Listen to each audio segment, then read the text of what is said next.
Good morning. അപ്പോൾ നമുക്ക് ഇന്ന് ശരിക്കും ഈ ചർച്ചയിലേക്ക് ഇവിടെ സന്നിഹിതരായിട്ടുള്ളത് അറിയപ്പെടുന്ന 3 വ്യക്തിത്വങ്ങളാണ്. അവരെ ഓരോരുത്തരെയായിട്ട് ഞാൻ ആ ഓരോ ക്വസ്റ്റ്യൻസിൻ്റെ സമയത്ത് പരിചയപ്പെടുത്താം. എനിഹൗ നമുക്ക് ഇന്നിവിടെ തന്നേക്കുന്ന ഒരു വിഷയം എന്നത് കാട്ടിലേക്ക് മനുഷ്യരും നാട്ടിലേക്ക് മൃഗങ്ങളും എന്നുള്ളതാണ്. സീമിംഗ്ലി പെട്ടെന്ന് കാണുമ്പോൾ തന്നെ ഒരു കോൺട്രഡിക്ടറി ആയിട്ട് തോന്നും. ഒരു ട്രിക്കി ആയിട്ടുള്ള ഒരു തലക്കെട്ടാണ് നമുക്കിന്ന് ഈ ചർച്ചയ്ക്ക് വേണ്ടി തന്നിരിക്കുന്നത്.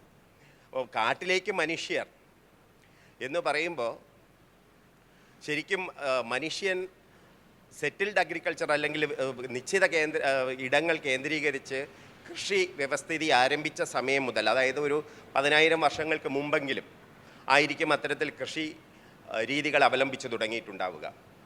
ആ സമയത്ത് തന്നെ നിശ്ചയമായിട്ടും മനുഷ്യനും വന്യജീവികളും തമ്മിലുള്ള ഒരു നെഗറ്റീവ് ഇൻട്രാക്ഷൻ, പ്രതിലോമകരമായ ഒരു സഹവർത്തിത്വം ഉണ്ടാകാതിരിക്കാൻ വഴിയില്ല. അപ്പോൾ അന്ന് ശരിക്കും ഒരു മാറ്റക്കൃഷി അല്ലെങ്കിൽ ഷിഫ്റ്റിംഗ് കൾട്ടിവേഷൻ എന്ന് പറയുന്ന ഒരു കൃഷി സമ്പ്രദായമാണ് നിലനിന്നിരുന്നത്. അതായത് ഒരു പുതിയ സ്ഥലം കാട് കണ്ടെത്തുകയും അവിടെ വെട്ടിത്തെളിച്ച് അവിടെയുള്ള മരങ്ങൾ കൂട്ടിക്കത്തിച്ച് അവിടെ കൃഷി ഇറക്കുകയും ഒരു 3-4 അല്ലെങ്കിൽ 7-8 കൊല്ലം കണ്ടിന്യൂസ് ആയിട്ട് കൃഷി ഇറക്കുമ്പോൾ മണ്ണിൻ്റെ ഫലഭൂയിഷ്ഠത നഷ്ടപ്പെടുകയും തുടർന്ന് അവിടെ നിന്നും മറ്റൊരു സ്ഥലത്തേക്ക് എൻ്റെയർ ഗ്രൂപ്പ് ആ ഗോത്ര അവർ തന്നെ വേറൊരു സ്ഥലത്തോട്ട് മൂവ് ചെയ്യുന്നു. അവിടെ വനം വെട്ടിത്തെളിച്ച് വീണ്ടും കൃഷി ഇതേ കാര്യങ്ങൾ അവിടെ ചെയ്യുന്നു. അവിടുത്തെ സോയിൽ ഫെർട്ടിലിറ്റി കുറയുമ്പോൾ മറ്റൊരു സ്ഥലത്തോട്ട് പോകുന്നു. ഇങ്ങനെ പോയിട്ട് അറൗണ്ട് ഒരു 35-40 കൊല്ലം കഴിയുമ്പോൾ വീണ്ടും ബാക്ക് ടു സ്ക്വയർ ഉണ്ടെന്ന് പറയുന്ന മാതിരി തിരിച്ച് ആ ഒന്നാമത് തുടങ്ങിയ സ്ഥലത്ത് തന്നെ തിരിച്ചെത്തുന്നു. അപ്പോൾ ആ സമയം കൊണ്ട് അവിടുത്തെ സോയിൽ ഫെർട്ടിലിറ്റി സ്റ്റാറ്റസ് കൂടിക്കാണും, നോർമലി കൂടിയിരിക്കും. അത്തരത്തിലുള്ളൊരു ഡിസ്ട്രക്റ്റീവ് ഫോം ഓഫ് അഗ്രികൾച്ചറാണ് മുമ്പ് അല്ലെങ്കിൽ അന്നത്തെ മനുഷ്യർ ഫോളോ ചെയ്തിരുന്നത്. അപ്പോൾ ആ സമയത്ത് കാടിനകത്തോട്ട് കയറുമ്പോൾ കാട് വന്യജീവികളുടെ ആവാസ കേന്ദ്രമാണ്. നോർമലി ഈ മനുഷ്യർ എന്തായാലും ഇത്തരത്തിലുള്ള വന്യജീവി ആക്രമണങ്ങൾ നേരിട്ട് കാണും. അത് ഒരു വശം. രണ്ടാമത്തത്, ഇന്നിപ്പോൾ നമ്മൾ കാണുന്നുണ്ട്, പത്രങ്ങളെടുത്താലും ഏത് മീഡിയ എടുത്താലും തന്നെ വയനാട്ടിൽ ആന ഇറങ്ങി, അല്ലെങ്കിൽ കടുവ ഇറങ്ങി, പാലക്കാട് ആന ഇറങ്ങി, അല്ലെങ്കിൽ അരിക്കൊമ്പൻ അല്ലെങ്കിൽ ചക്കക്കൊമ്പൻ്റെ പ്രശ്നങ്ങൾ, മൂന്നാർ. ഇപ്പോൾ നമ്മൾ മുഖ്യമായിട്ട് ഐഡൻറ്റിഫൈ ചെയ്യുന്ന ലാൻഡ്സ്കേപ്പ് തന്നെ ഒന്ന് വയനാട്, ആറളം, കണ്ണൂർ, ആ ഒന്ന് കോൺഫ്ലിക്റ്റ് സോണായിട്ട് നമ്മൾ ഐഡൻറ്റിഫൈ ചെയ്ത്, മറ്റൊന്ന് പാലക്കാട്, മറ്റൊന്ന് മൂന്നാർ, പിന്നെയുള്ളത് എരുമേലി, റാന്നി. ഇങ്ങനെയാണ്. അതിൽ തന്നെ നമ്മൾ പിന്നെ 273 പഞ്ചായത്തിനെയും 30 ഹോട്ട്സ്പോട്ടൊക്കെ ഐഡൻറ്റിഫൈ ചെയ്തിട്ടുണ്ട്. അത് നമ്മളുടെ ഗവേണൻസിന് വേണ്ടിയുള്ള സൗകര്യത്തിന് വേണ്ടി. അപ്പോൾ അത്തരത്തിൽ മൃഗങ്ങൾ നാടിറങ്ങുന്ന ഒരു പരിസ്ഥിതിയാണുള്ളത്. അപ്പോൾ അതിൽ ഇപ്പോൾ നമ്മൾ നോക്കുമ്പോൾ ആന, അമ്പലക്കുരങ്ങ്, കാട്ടുപന്നി, പിന്നെ പാമ്പ്, ഇത് 4 എണ്ണമാണ് മുഖ്യമായിട്ട് മനുഷ്യന് ദോഷങ്ങൾ അല്ലെങ്കിൽ അപകടങ്ങൾ ഉണ്ടാക്കുന്ന ജീവികളായിട്ട് നമ്മൾ ഐഡൻറ്റിഫൈ ചെയ്തിട്ടുള്ളത്. അതിൽ തന്നെ പാമ്പ് കടിക്ക് ഇപ്പോൾ ഇഫക്റ്റീവായിട്ടുള്ളൊരു ഇൻ്റർവെൻഷൻ വനംവകുപ്പ് നടത്തുന്നുണ്ട് ത്രൂ സർപ്പ ആപ്പ്. അത് സർപ്പ എന്ന് പറയുന്ന ആപ്ലിക്കേഷനിലൂടെ. അപ്പോൾ പാമ്പ് കടി അല്ലെങ്കിൽ തന്നെ ഓരോ വർഷത്തെയും മനുഷ്യൻ്റെ അപകട മരണനിരക്ക് എടുത്തു കഴിഞ്ഞാൽ അതിൽ ഏതാണ്ട് പകുതിയോളം പാമ്പ് കടിയാണ്.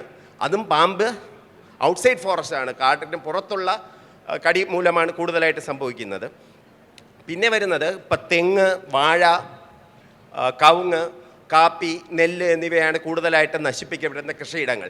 ഇതാണ് നമ്മളുടെ പശ്ചാത്തലം. ഈ പശ്ചാത്തലത്തിൻ്റെ ബേസിലാണ് നമ്മളിന്ന് ചർച്ച ആരംഭിക്കുന്നത്. അപ്പോൾ ആദ്യമായിട്ട് ശ്രീ സുനിൽ മുതുകാട് എന്ന് പറയുന്ന അദ്ദേഹം ചക്കിട്ടപ്പാറ പഞ്ചായത്തിൻ്റെ പ്രസിഡൻ്റായിരുന്നു. അതിനു മുമ്പ് വൈസ് പ്രസിഡൻ്റായിരുന്നു. ഏതാണ്ട് നീണ്ട 25 കൊല്ലത്തോളം ജനമധ്യത്തിൽ പ്രവർത്തിച്ചിട്ടുള്ള അദ്ദേഹത്തിന് അവിടെ ജനങ്ങളുടെ ഇടയിലുള്ള അല്ലെങ്കിൽ ജനങ്ങളുടെ റെപ്രസെൻറ്റേറ്റീവ് എന്ന രീതിയിൽ അവരുടെ ഓരോ പൾസും ഓരോ സ്പന്ദനങ്ങളും അറിയുന്ന ആളാണത്. അപ്പോൾ സാറിൻ്റെ അഭിപ്രായം, ഇപ്പോൾ ഇത് ഞാൻ പറഞ്ഞു മുമ്പ് ഈ മനുഷ്യ വന്യജീവി സംഘർഷം പുതിയൊരു സാധനമല്ല, മുമ്പ് തന്നെ എക്സിസ്റ്റ് ചെയ്തതാണ്. പക്ഷേ ഇപ്പോൾ അത് വളരെ ഒരു പ്രോമിനൻസിലോട്ട് വന്നിട്ടുണ്ട്. അത് കൂടിയിട്ടുണ്ടെന്നുള്ളത് പലപ്പോഴും തത്വത്തിൽ അംഗീകരിക്കാതെ വയ്യ. പക്ഷേ എന്താണ് സാറിൻ്റെ ഒരു അഭിപ്രായം? ഇത് അത്തരത്തിൽ കൂടിയിട്ടുണ്ടോ? സാർ ഒരു ജനപ്രതിനിധി എന്ന രീതിയിൽ സാറിൻ്റെ അഭിപ്രായം? എനിക്ക് തോന്നുന്നത് ഈ തലക്കെട്ട് തന്നെ, അതായത് കാടിറങ്ങുന്ന മൃഗങ്ങളും കാട്ടിലേക്ക് മനുഷ്യരെന്നുള്ളത് മാറണം. യഥാർത്ഥത്തിൽ മലയിറങ്ങുന്ന മനുഷ്യരും കാടിറങ്ങുന്ന വന്യജീവികളും എന്നാണ് തിരുത്തൽ വരുത്തേണ്ടത്. കാരണം ഈ കുടിയേറ്റത്തിന് 7.5 പതിറ്റാണ്ട് പഴക്കമുള്ള മലയോര മേഖലയിൽ എത്രയോ കൃഷിക്കാർ, ആയിരക്കണക്കിന് കൃഷിക്കാർ തങ്ങളുടെ ആയുസ് മുഴുവൻ അധ്വാനിച്ചുണ്ടാക്കിയ കൃഷി വന്യജീവികൾ തകർക്കുമ്പോൾ മനസ്സ് പതറി അവർ മലയിറങ്ങി അനാഥമായി തിരിച്ചു പോവുകയാണ്. ഏതെല്ലാം ന്യായീകരണം നമ്മൾ നടത്തിയാലും സമീപകാലത്തുണ്ടായ വന്യജീവി ആക്രമണം നമുക്കൊരു മനുഷ്യാവകാശ പ്രശ്നമായി കാണാൻ കഴിയുന്നതാണ്. വനം വകുപ്പിൻ്റെ കണക്ക് തന്നെ പരിശോധിച്ചാൽ കഴിഞ്ഞ 2008 മുതലുള്ള കണക്കെടുത്താൽ 1670 മനുഷ്യരാണ് കൊല്ലപ്പെട്ടത്. 1670 മനുഷ്യർ വന്യജീവി ആക്രമണത്തിൽ കൊല്ലപ്പെട്ട സംസ്ഥാനമാണ് കേരളം. ഇവിടെയാണ് പഴയതിന് വ്യത്യസ്തമായി മനുഷ്യർക്ക് ജീവിക്കാൻ കഴിയാത്ത അവസ്ഥ ഉണ്ടാകുകയാണ്. അവിടെ ഞങ്ങൾക്ക് വെക്കാനുള്ള നിർദ്ദേശം, ഇവിടെ ഇപ്പം നമ്മുടെ കാട്ടിൽ വന്യജീവികളെ രണ്ടായി തിരിക്കണം. ഒന്ന് കാട്ടിൽ ജീവിക്കുന്ന വന്യജീവികൾ, മറ്റൊന്ന് കാടിറങ്ങിയിട്ട് നാട്ടിൽ ജീവിക്കുന്ന വന്യജീവികളുണ്ട്. കാട്ടുപന്നി, മുള്ളംപന്നി, വെള്ളക്കുരങ്ങ്, ഉടുമ്പ് എന്നൊക്കെ മയിൽ എന്നൊക്കെ പറയുന്ന ജീവികൾ. അതിനെ വന്യജീവി പട്ടികയിൽ നിന്ന് ഒഴിവാക്കണം. നാട്ടിൽ ജീവിക്കുന്ന ഈ ജീവികൾ കാർഷിക മേഖലയ്ക്ക് വലിയ ആക്രമണം ഉണ്ടാക്കുന്നു, മനുഷ്യൻ ജീവന് വലിയ ആക്രമണം ഉണ്ടാക്കുന്നു. അതിനെ വന്യജീവി പട്ടികയിൽ നിന്ന് ഒഴിവാക്കി ആ ജീവികളെ ഉന്മൂലനം ചെയ്യാനുള്ള അധികാരം നാട്ടിലെ ജനങ്ങൾക്ക് നിയമപരമായി കൊടുക്കണം. ആ നിയമപരമായി കൊടുക്കുമ്പോൾ പ്രശ്നം എന്താണെന്ന് വെച്ചാൽ, യഥാർത്ഥത്തിൽ തോക്ക് ലൈസൻസ് വനം വകുപ്പ് വ്യത്യസ്തമായ കാരണം പറഞ്ഞുകൊണ്ട് ആളുകൾക്ക് നിഷേധിക്കുകയാണ്. അങ്ങനെ നിഷേധിക്കുമ്പോഴാണ് ആളുകൾ നിയമവിരുദ്ധമായ വൈദ്യുതി കണി പോലുള്ള സംഗതി വെക്കുന്നു, അവിടെ മനുഷ്യൻ തന്നെ മരിക്കുന്നു. അതുകൊണ്ട് ആദ്യത്തെ നിർദ്ദേശം, തോക്ക് ലൈസൻസ് കൊടുക്കാൻ തദ്ദേശ സ്ഥാപനങ്ങളുടെ നിർദ്ദേശപ്രകാരം കൃഷിക്കാർക്ക് ആവശ്യമുള്ളവർക്കൊക്കെ തോക്കിന് ലൈസൻസ് കൊടുക്കാനുള്ള സംവിധാനം സർക്കാരിൻ്റെ ഭാഗത്തുണ്ടാവണം എന്നാണ് ഒരു നിർദ്ദേശം. രണ്ടാമത്തെ നിർദ്ദേശം, വനം വകുപ്പിൻ്റെ കണക്കുണ്ടോ എന്നറിയില്ല. ഇപ്പം ഒരു വനത്തിൽ ജീവിക്കാൻ കഴിയുന്ന വന്യജീവികളുടെ എണ്ണം, ശാസ്ത്രീയമായ എണ്ണം, എത്ര ഹെക്ടർ സ്ഥലത്ത് ഒരു കടുവയ്ക്ക് ജീവിക്കാൻ കഴിയും, എത്ര സ്ഥലത്ത് ഒരു ആനയ്ക്ക് ജീവിക്കാൻ കഴിയും എന്ന് കണക്ക് പരിശോധിച്ചാൽ, കഴിഞ്ഞ 15 വർഷമായി കണക്കെടുത്ത് പരിശോധിച്ചാൽ ആനകളുടെ എണ്ണം ഗണ്യമായി വർദ്ധിച്ചിരിക്കുകയാണ്. അപ്പം വനത്തിനകത്ത് ആനകൾക്കും മറ്റ് സസ്യബുക്കുകളായിട്ടുള്ള വന്യജീവികൾക്ക് ജീവിക്കാൻ ആവശ്യമായ പുൽമേടുകൾ, ആവശ്യമായ ജലലഭ്യത, ഇതെല്ലാം ഒരുക്കേണ്ടത് വനം വകുപ്പാണ്. പക്ഷേ വനം വകുപ്പ് ചെയ്യുന്ന സോഷ്യൽ ഫോറസ്ട്രി എന്ന് പറഞ്ഞുകൊണ്ട് അക്വേഷ്യ അതുപോലുള്ള കൃഷി ചെയ്യുന്നത് കൊണ്ട് ഇത് ഭക്ഷ്യയോഗ്യമല്ല. അതുകൊണ്ട് വനത്തിനകത്ത് ആവശ്യമായ ഭക്ഷ്യവസ്തുക്കൾ ഇല്ലാത്തത് കൊണ്ടാണ് വന്യജീവികൾ കാടിറങ്ങുന്നത്. ആ പ്രശ്നം പരിഹരിക്കേണ്ടത് നമ്മുടെ വനം വന്യജീവി വകുപ്പാണ്. ആ വനം വന്യജീവി വകുപ്പ് ആ പ്രശ്നം പരിഹരിച്ചാൽ ഒരുപക്ഷെ ഒരു പരിധി വരെ നമുക്ക് ഇതിനെ കാടിനകത്ത് നിർത്താൻ വേണ്ടി കഴിയും.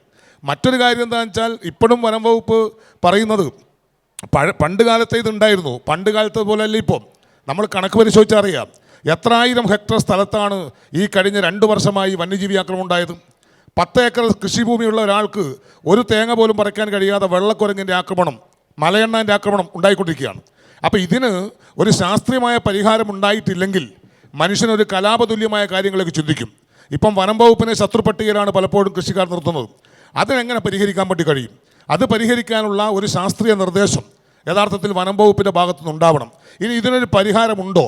ഇതിനൊരു പരിഹാരമില്ലെങ്കിൽ കേരളത്തിലെ 287ഓളം പഞ്ചായത്തുകൾ വനാതിർത്തി പങ്കിടുന്ന പഞ്ചായത്തുകളാണ്. ആ പഞ്ചായത്തുകളിലെ ജനങ്ങൾ എങ്ങനെ ജീവിക്കും? ഇതാണ് ഏറ്റവും പ്രസക്തമായ ചോദ്യം. ആ ചോദ്യം ശാസ്ത്രീയ പഠനത്തിലൂടെ എന്ത് ചെയ്യണം? അതിനൊരു മറുപടി നിർബന്ധമായും വനം വകുപ്പ് കൊടുക്കേണ്ടതാണ്.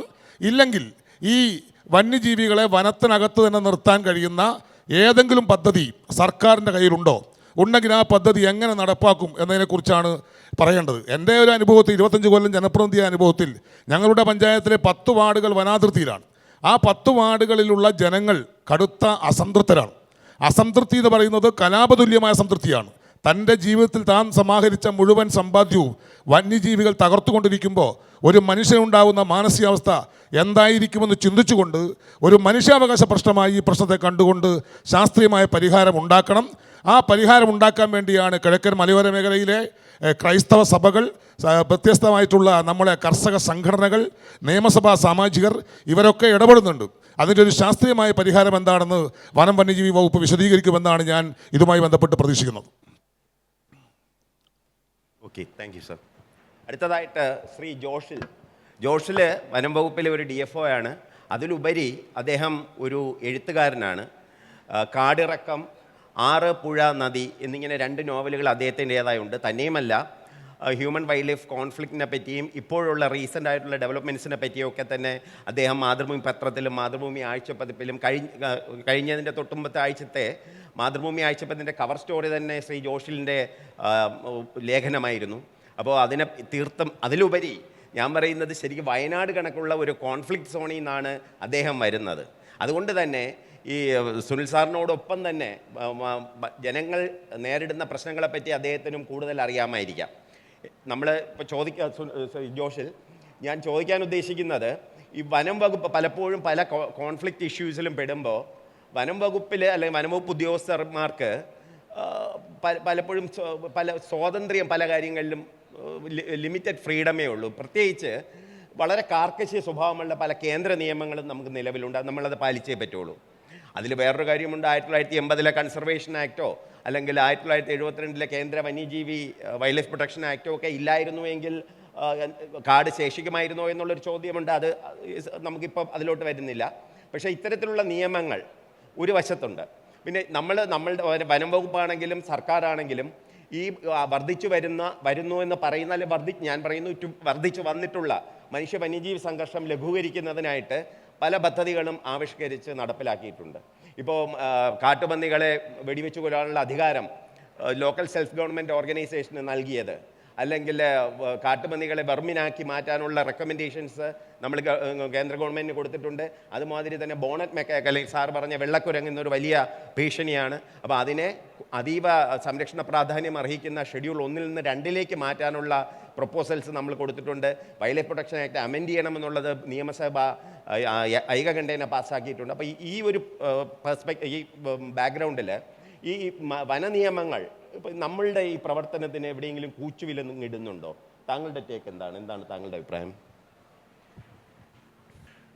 മോഡറേറ്റർ ചോദിച്ച ചോദ്യങ്ങൾക്ക് പുറമെ സുനിലേട്ടൻ പ്രോബ് ചെയ്തിട്ടുള്ള ചില സംശയങ്ങൾക്ക് കൂടെ മറുപടി പറയേണ്ടതുണ്ടെന്ന് തോന്നുന്നു.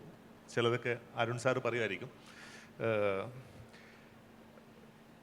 മനുഷ്യ വന്യജീവി സംഘർഷം അല്ലെങ്കിൽ മനുഷ്യ വന്യജീവികൾ തമ്മിലുള്ള ഒരു സഹവർത്തിത്വത്തിൻ്റെ ഒരു താളം തെറ്റിയത് ഇന്ന് മാത്രം ഉണ്ടായിട്ടുള്ള പ്രശ്നങ്ങളല്ല. ഇപ്പോൾ സുനിലേട്ടൻ പറയുന്നത് മലയോര മേഖലയിൽ നിന്നും ആളുകൾ ഇറങ്ങിപ്പോയതിൻ്റെ പ്രധാന ഉത്തരവാദിത്വം മനുഷ്യ വന്യജീവി സംഘർഷങ്ങൾക്ക് മാത്രമാണെന്നുള്ളതാണ്. ഒരു സോഷ്യോ ഇക്കണോമിക് ചേഞ്ച് എന്നുള്ള നിലയിൽ യുവതലമുറയുടെ എണ്ണം കുറഞ്ഞതും അവർ മറ്റ് പല തൊഴിലുകൾക്ക് തേടിയിട്ട് അർബനൈസേഷനിലേക്ക് കൂടുതൽ പോയതും ഒക്കെ ഈ ഒരു കാര്യത്തിനോട് ചേർത്ത് വായിക്കേണ്ട കാര്യങ്ങളാണ്. കാരണം നമ്മുടെ കൃഷി രീതികളൊക്കെ മിക്കവാറും ഒരു കുടുംബത്തിൻ്റെ അതിൻ്റെ ഉള്ളിലുള്ള മാൻ പവറിനെയും കൂടെ ഡിപ്പെൻഡ് ചെയ്തിട്ടാണ് നടന്നുകൊണ്ടിരുന്നത്. അപ്പം അത്തരം മാൻ പവർ കുടുംബത്തിൽ തന്നെ ലഭ്യമല്ലാതിരുന്നതും ഒരു പക്ഷേ മലയോര മേഖലയിൽ മനുഷ്യരുടെ സാന്നിധ്യം കുറയുന്നതിന് കാരണമായിട്ടുണ്ടാവും. എപ്പോഴും ഒരു ഇക്കോട്ടോൺ അല്ലെങ്കിൽ 2 ആവാസ വ്യവസ്ഥകൾ ചേർന്ന് നിൽക്കുന്ന സ്ഥലം എന്നുള്ള നിലയിൽ മലയോര മേഖലയിൽ കാടിൻ്റെ ഫ്രിഞ്ചിൽ കാട്ടിൻ്റെതായിട്ടുള്ള പ്രശ്നങ്ങൾ കാടിൻ്റെ ഫ്രിഞ്ചിൽ ജനവാസ മേഖലയിലേക്കും അതുപോലെ ആളുകൾ താമസിക്കുന്നതിൻ്റെ ചില പ്രശ്നങ്ങൾ കാടിന് തൊട്ടടുത്തുള്ള ജനവാസ മേഖലകൾക്ക് തൊട്ടടുത്തുള്ള കാട്ടിൽ ഉണ്ടാവും എന്നുള്ളത് സ്വാഭാവികമാണ്.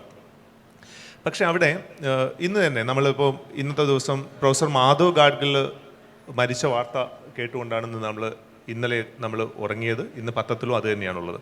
പക്ഷെ മാധവ് ഗാഡ്ഗിൽ അത്തരം ഒരു എക്സ്പെർട്ട് കമ്മിറ്റി റിപ്പോർട്ട് പ്രസിദ്ധീകരിച്ച കാലത്ത് ഈ മലയോര മേഖലയിലെ ഏറ്റവും പ്രധാനപ്പെട്ട വില്ലൻ മാധവ് ഗാഡ്ഗിലായിരുന്നു. പക്ഷെ പിന്നീട് ചില കലാമിറ്റികളൊക്കെ ഉണ്ടായിരുന്നപ്പോൾ നമ്മൾ അനുഭാവപൂർവ്വം അദ്ദേഹത്തെ ഓർത്തു. അപ്പോൾ ഒരു ഇമോഷണൽ ആയിട്ടുള്ള ഒരു നറേറ്റീവ് അല്ലാതെ ഒരു ഫാക്ഷണലായിട്ടുള്ള ബ്രേക്ക് ഡൗൺ ചെയ്തിട്ടുള്ള ഒരു കാര്യവും പലപ്പോഴും ഉണ്ടാവുന്നില്ല എന്നുള്ളതാണ്.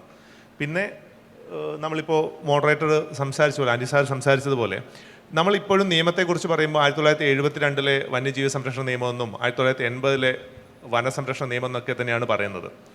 വന്യജീവി സംരക്ഷണ നിയമം 2022 ഭേദഗതി ചെയ്തതാണ്. ആ നിയമത്തിൻ്റെ പേര് ഇപ്പോൾ വന്യജീവി സംരക്ഷണ നിയമം 2020 ഭേദഗതി നിയമം 2022 എന്നാണ്. ഈ 2022 വന്യജീവി സംരക്ഷണ നിയമം പാർലമെൻറ്റിൽ അമെൻഡ് ചെയ്യുന്ന സമയത്ത് ഇവിടെ യാതൊരു തരത്തിലുള്ള ഡിസ്കഷനും പാർലമെൻറ്റിൽ നടന്നതായിട്ട് രേഖകൾ നോക്കിയിട്ട് ഞാൻ കണ്ടിട്ടില്ല. അതിൽ ഒരു പാർലമെൻ്ററിയുടെ കമ്മിറ്റി ഉണ്ടായിട്ടില്ല. അതിൽ ആകെ ഉണ്ടായിട്ടുള്ളത് മുൻ വന്യജീവി മന്ത്രിയായിരുന്ന അല്ലെങ്കിൽ പരിസ്ഥിതി മന്ത്രിയായിരുന്ന ജയറാം രമേശിൻ്റെ നേതൃത്വത്തിൽ ഒരു കമ്മിറ്റി ഉണ്ടായിരുന്നെന്നും അവർ റിപ്പോർട്ട് കൊടുത്തു എന്നുള്ളതാണ്. അപ്പോൾ പാർലമെൻറ്റ് ഇത്തരം കാര്യങ്ങളെക്കുറിച്ച് ഒട്ടും ഗൗരവകരമായിട്ട് ചർച്ച ചെയ്തില്ല. നമ്മുടെ നാട്ടിലെ ജനപ്രതിനിധികളോ അത്തരം സ്ഥാപനങ്ങളോ ഒന്നും തന്നെ അതിൻ്റെ കരട് നോക്കിയിട്ട് അതിൽ എന്തൊക്കെയാണ് പോരായ്മകളുള്ളതെന്ന് ആരോടും പറഞ്ഞില്ല. അതേസമയത്ത് ഫാൾസ് ആയിട്ടുള്ള നെറേറ്റീവ്സ്, ഫാൾസ് ആയിട്ടുള്ള പ്രോമിസസുകൾ എപ്പോഴും ഉണ്ടാവുന്നുമുണ്ട്. വനനിയമം അമെൻഡ് ചെയ്യുന്നു എന്ന് പറഞ്ഞപ്പോൾ തന്നെ ഈ പറയുന്ന പോലത്തെ മലയോര മേഖലകളിലും അല്ലെങ്കിൽ ഫോറസ്റ്റ് ഡിപ്പാർട്ട്മെൻറ്റിനോട് അല്ലെങ്കിൽ ഇത്തരം നിയന്ത്രണങ്ങളോട് വലിയ എതിർപ്പുണ്ടായിട്ടുള്ള സെക്ടറിൽ വലിയ തോതിലുള്ള പ്രതിഷേധം അതിനെതിരെ ഉണ്ടായിട്ടുണ്ട്. അപ്പം എപ്പോഴും ഇങ്ങനെ ഈ ഒരു കണക്കുകൾ തന്നെ, അപ്പോൾ ഇത്തരം കാര്യങ്ങളിലൊക്കെ ഒരു കോ എക്സിസ്റ്റൻസ് സാധ്യമാവാത്ത രീതിയിലുള്ള കണക്കുകളാണ് പറയുന്നത്. ഇപ്പോൾ ഈ തെരഞ്ഞെടുപ്പ് കാലത്ത് ഒരു മുന്നണിയുടെ പ്രധാനപ്പെട്ട പോസ്റ്ററുകൾ, ഹോർഡിങ്ങുകളൊന്നിൽ 44,000 വന്യജീവി ആക്രമണങ്ങൾ എന്നുള്ളതായിരുന്നു. വലിയ ഹോർഡിങ്സ് ആയിരുന്നു. അപ്പോൾ 44,000 വന്യജീവി ആക്രമണം എന്നുള്ളത് നമ്മൾ കേട്ടാൽ വിചാരിക്കാം 44,000 ആളുകൾ കൊല്ലപ്പെട്ടു അല്ലെങ്കിൽ 44,000 ആളുകൾക്ക് പരിക്ക് പറ്റി എന്നുള്ളതാണ്. പക്ഷെ 44,000 വന്യജീവി ആക്രമണങ്ങൾ ഉണ്ടായിട്ടുണ്ട്. ആളുകൾക്ക് കൃഷിനാശം ഉണ്ടായിട്ടുണ്ട്, പ്രോപ്പർട്ടി ലോസ് ഉണ്ടായിട്ടുണ്ട്, ഡെത്ത് ഉണ്ടായിട്ടുണ്ട്, ഇഞ്ചുറികൾ ഉണ്ടായിട്ടുണ്ട്. പക്ഷെ അത് ചിത്രീകരിക്കപ്പെടുന്നത് വളരെ വ്യത്യസ്തമായ രീതിയിലാണ്. ഇപ്പോൾ തൊട്ട് മുമ്പ് പറഞ്ഞത് തന്നെ ഈ എത്ര പേര് കൊല്ലപ്പെട്ടു എന്നതിൻ്റെ കണക്ക് നോക്കുമ്പോൾ അതിൻ്റെ മെജോറിറ്റി 80% പുറത്ത്, വനത്തിന് പുറത്ത് പാമ്പ് കടിയേറ്റും മറ്റുമൊക്കെ ഉണ്ടായിട്ടുള്ള മരണങ്ങളാണ്. പക്ഷെ അതിൻ്റെ കണക്കുകൾ പറയുമ്പോൾ അതിനെയും കൂടെ ചേർത്താണ് ഒരു മൊത്തത്തിലുള്ള കണക്കായിട്ട് പറയുന്നത്. അപ്പോൾ ആളുകൾക്ക് പുറമേ നിന്ന് നിഷ്പക്ഷമായിട്ട് ചിന്തിക്കാനും പ്രവർത്തിക്കാനും കഴിവുള്ള ആളുകളുടെ പോലും നറേറ്റീവിനെ ഈ ഒരു കാര്യം കൊണ്ട് തെറ്റിദ്ധരിക്കപ്പെടുന്ന ഒരു പ്രശ്നമുണ്ട്. അപ്പോൾ അവർക്ക് തന്നെ ഇത്രയും പ്രശ്നമുള്ളൊരു സാധനമാണെങ്കിൽ ഞങ്ങളും ഈ പക്ഷത്ത് നിൽക്കാൻ പറ്റില്ല എന്നുള്ള രീതിയിൽ സ്വസ്ഥമായിട്ട് ചിന്തിക്കാനുള്ള ഒരു കഴിവില്ലാത്ത രീതിയിലേക്ക് ആ ഒരു നെറേറ്റീവ് മാറ്റുന്നുണ്ട് മനുഷ്യർ. പിന്നെയുള്ളത് ഈ ശാസ്ത്രീയമായിട്ടുള്ള എണ്ണം എന്നുള്ള കാര്യങ്ങളൊക്കെയാണ്. അതിന് എനിക്ക് തോന്നുന്നു എന്നേക്കാൾ കുറച്ചുകൂടെ വിശദമായിട്ടുള്ള ഉത്തരം പറയാൻ അരുൺ സാറിനുള്ളതുകൊണ്ട് അദ്ദേഹത്തിനോട് ആ കാര്യം ഒന്ന് ഓർമ്മിപ്പിച്ചുകൊണ്ട് ഞാൻ ആ ടോപ്പിക്ക് സ്കിപ്പ് ചെയ്യുകയാണ്. പിന്നെ തോക്ക് ലൈസൻസ് അതേപോലുള്ള കാര്യങ്ങൾക്ക് വനവകുപ്പിന് ഒരു സ്റ്റേക്കും ഇല്ല എന്നുള്ളതാണ്. തോക്ക് ആളുകൾക്ക് കൊടുക്കുന്നത് കൃഷി സംരക്ഷിക്കാൻ എന്നുള്ള രീതിയിലാണ് തോക്ക് കൊടുക്കുന്നതെങ്കിൽ വന്യജീവി സങ്കേതങ്ങൾക്കൊക്കെ ഉള്ള 10 കിലോമീറ്റർ പരിധിയിലുള്ള തോക്കുകൾ കൊടുക്കുമ്പോൾ ചീഫ് വൈൽഡ് ലൈഫ് വാർഡൻ്റെ ഒരു പെർമിഷൻ മേടിക്കണം എന്നല്ലാതെ ജില്ലാ ഭരണകൂടവും പോലീസും ആഭ്യന്തര വകുപ്പും ഒക്കെ തീരുമാനിക്കുന്ന ചട്ടങ്ങളും മറ്റുമൊക്കെ അടിസ്ഥാനമാക്കിയിട്ടാണ് തോക്കുകൾ കൊടുക്കുന്നത്. പിന്നെ പരക്കെ തോക്കുകൾ വിതരണം ചെയ്യുകയും പരക്കെ തോക്കുകൾ ലഭ്യമാവുകയൊക്കെ ചെയ്യുന്നതിൻ്റെ സാമൂഹികവും മറ്റുമായിട്ടുള്ള പ്രശ്നങ്ങൾ എന്തായിരിക്കും എന്നുള്ളതും കൂടെ ഡിസ്കസ് ചെയ്യപ്പെടേണ്ടതുണ്ട് എന്നുള്ളതാണ് മറ്റൊരു കാര്യം. ഷെഡ്യൂളുകൾ ശാസ്ത്രീയമല്ല എന്നുള്ളത് ഇപ്പോൾ അനുസാർ പറഞ്ഞുകൊണ്ട് തന്നെ ഷെഡ്യൂളുകൾ ശാസ്ത്രീയമല്ല എന്നുള്ളത് ഞാൻ തന്നെ പലപ്പോഴും പലയിടങ്ങളിൽ എഴുതിയിട്ടുണ്ട്, പറഞ്ഞിട്ടുണ്ട്. ഈ ഷെഡ്യൂളുകളൊക്കെ തീരുമാനിക്കാനുള്ളത് അത് തീരുമാനിക്കാനുള്ള അവകാശം സംസ്ഥാനങ്ങൾക്കോ അല്ലെങ്കിൽ ഷെഡ്യൂളുകൾക്ക് ഒരു മൃഗത്തിനെ തന്നെ ഒരു പ്രദേശത്ത് അത് ഷെഡ്യൂൾ 1 ആണെങ്കിൽ അവിടെ റെയർ ആയിട്ടുള്ളത് കൊണ്ട് 1 ആണെങ്കിൽ മറ്റൊരു പ്രദേശത്ത് അത് ഒന്നിൽ തന്നെ ഉൾപ്പെടുത്തേണ്ടതില്ല എന്നൊക്കെയുള്ളൊരു ഡിസ്ക്രിഷൻ വന്യജീവി സംരക്ഷണ നിയമത്തിൽ ഉണ്ടാവേണ്ടതുണ്ട്. ഈ നിയമങ്ങളൊക്കെ പാസ്സാവുന്ന സമയത്തൊക്കെ കുറച്ചുകൂടെ ജാഗ്രതയോടുകൂടി ജനങ്ങളും ജനപ്രതിനിധികളൊക്കെ ഇതിനെക്കുറിച്ച് ഡിസ്കസ് ചെയ്യേണ്ടതുണ്ട്. എന്നാൽ മാത്രമേ ഈ വന്യജീവി സംരക്ഷണ നിയമത്തിൻ്റെ പുതിയ അമെൻമെൻറ്റിൽ പറഞ്ഞിരിക്കുന്നത് പണ്ട് പ്രൊട്ടക്ഷൻ മാനേജ്മെൻറ്റ് എന്നാണ്, പ്രൊട്ടക്ഷൻ എന്ന് മാത്രം പറഞ്ഞെടുത്ത് ഇപ്പോൾ പ്രൊട്ടക്ഷൻ കൺസർവേഷൻ എന്നുള്ള മാനേജ്മെൻറ്റ് എന്ന് കൂടെ പറഞ്ഞിട്ടുണ്ട്. അപ്പോൾ ഈ മാനേജ്മെൻറ്റ് എന്ന് പറഞ്ഞാൽ മാത്രം പോരല്ലോ, ഉദ്യോഗസ്ഥർക്ക് അത് നടപ്പാക്കണമെങ്കിൽ മാനേജ്മെൻറ്റിന് ആവശ്യമായിട്ടുള്ള റൂളുകൾ ഉണ്ടാവണം, അല്ലെങ്കിൽ നിയമത്തിൽ തന്നെ സെക്ഷനുകൾ ഉണ്ടാവേണ്ടതുണ്ട്. അപ്പോൾ അത്തരത്തിലില്ലാതെ നിയമങ്ങൾ വരുമ്പോൾ കുറച്ചുകൂടെ ജാഗ്രത ഉണ്ടാവേണ്ട കാര്യങ്ങളുണ്ട്, അതിനെക്കുറിച്ച് ഡിസ്കഷൻ ഉണ്ടാവേണ്ട കാര്യമുണ്ട്. പക്ഷേ അൺഫോർച്ചുനേറ്റ്ലി ഇവിടെ ഉണ്ടാകുന്ന ഡിസ്കഷൻ മുഴുവൻ തെറ്റായിട്ടുള്ള നറേറ്റീവുകളുടെ മുകളിലുള്ള ഡിസ്കഷനാണ്. ഈ ഫോറസ്റ്റ് ആക്ട് അമെൻഡ് ചെയ്തു എന്ന് പറയുമ്പോൾ തന്നെ അമെൻഡ് ചെയ്ത് എന്താണെന്ന് അറിഞ്ഞില്ല, പക്ഷേ ഫോറസ്റ്റ് ഉദ്യോഗസ്ഥർക്ക് കൂടുതൽ അധികാരങ്ങൾ നൽകിയിട്ടുണ്ടെങ്കിൽ ഞങ്ങൾ ബുദ്ധിമുട്ടിലാവും എന്നുള്ള ഒരു നറേറ്റീവാണ്.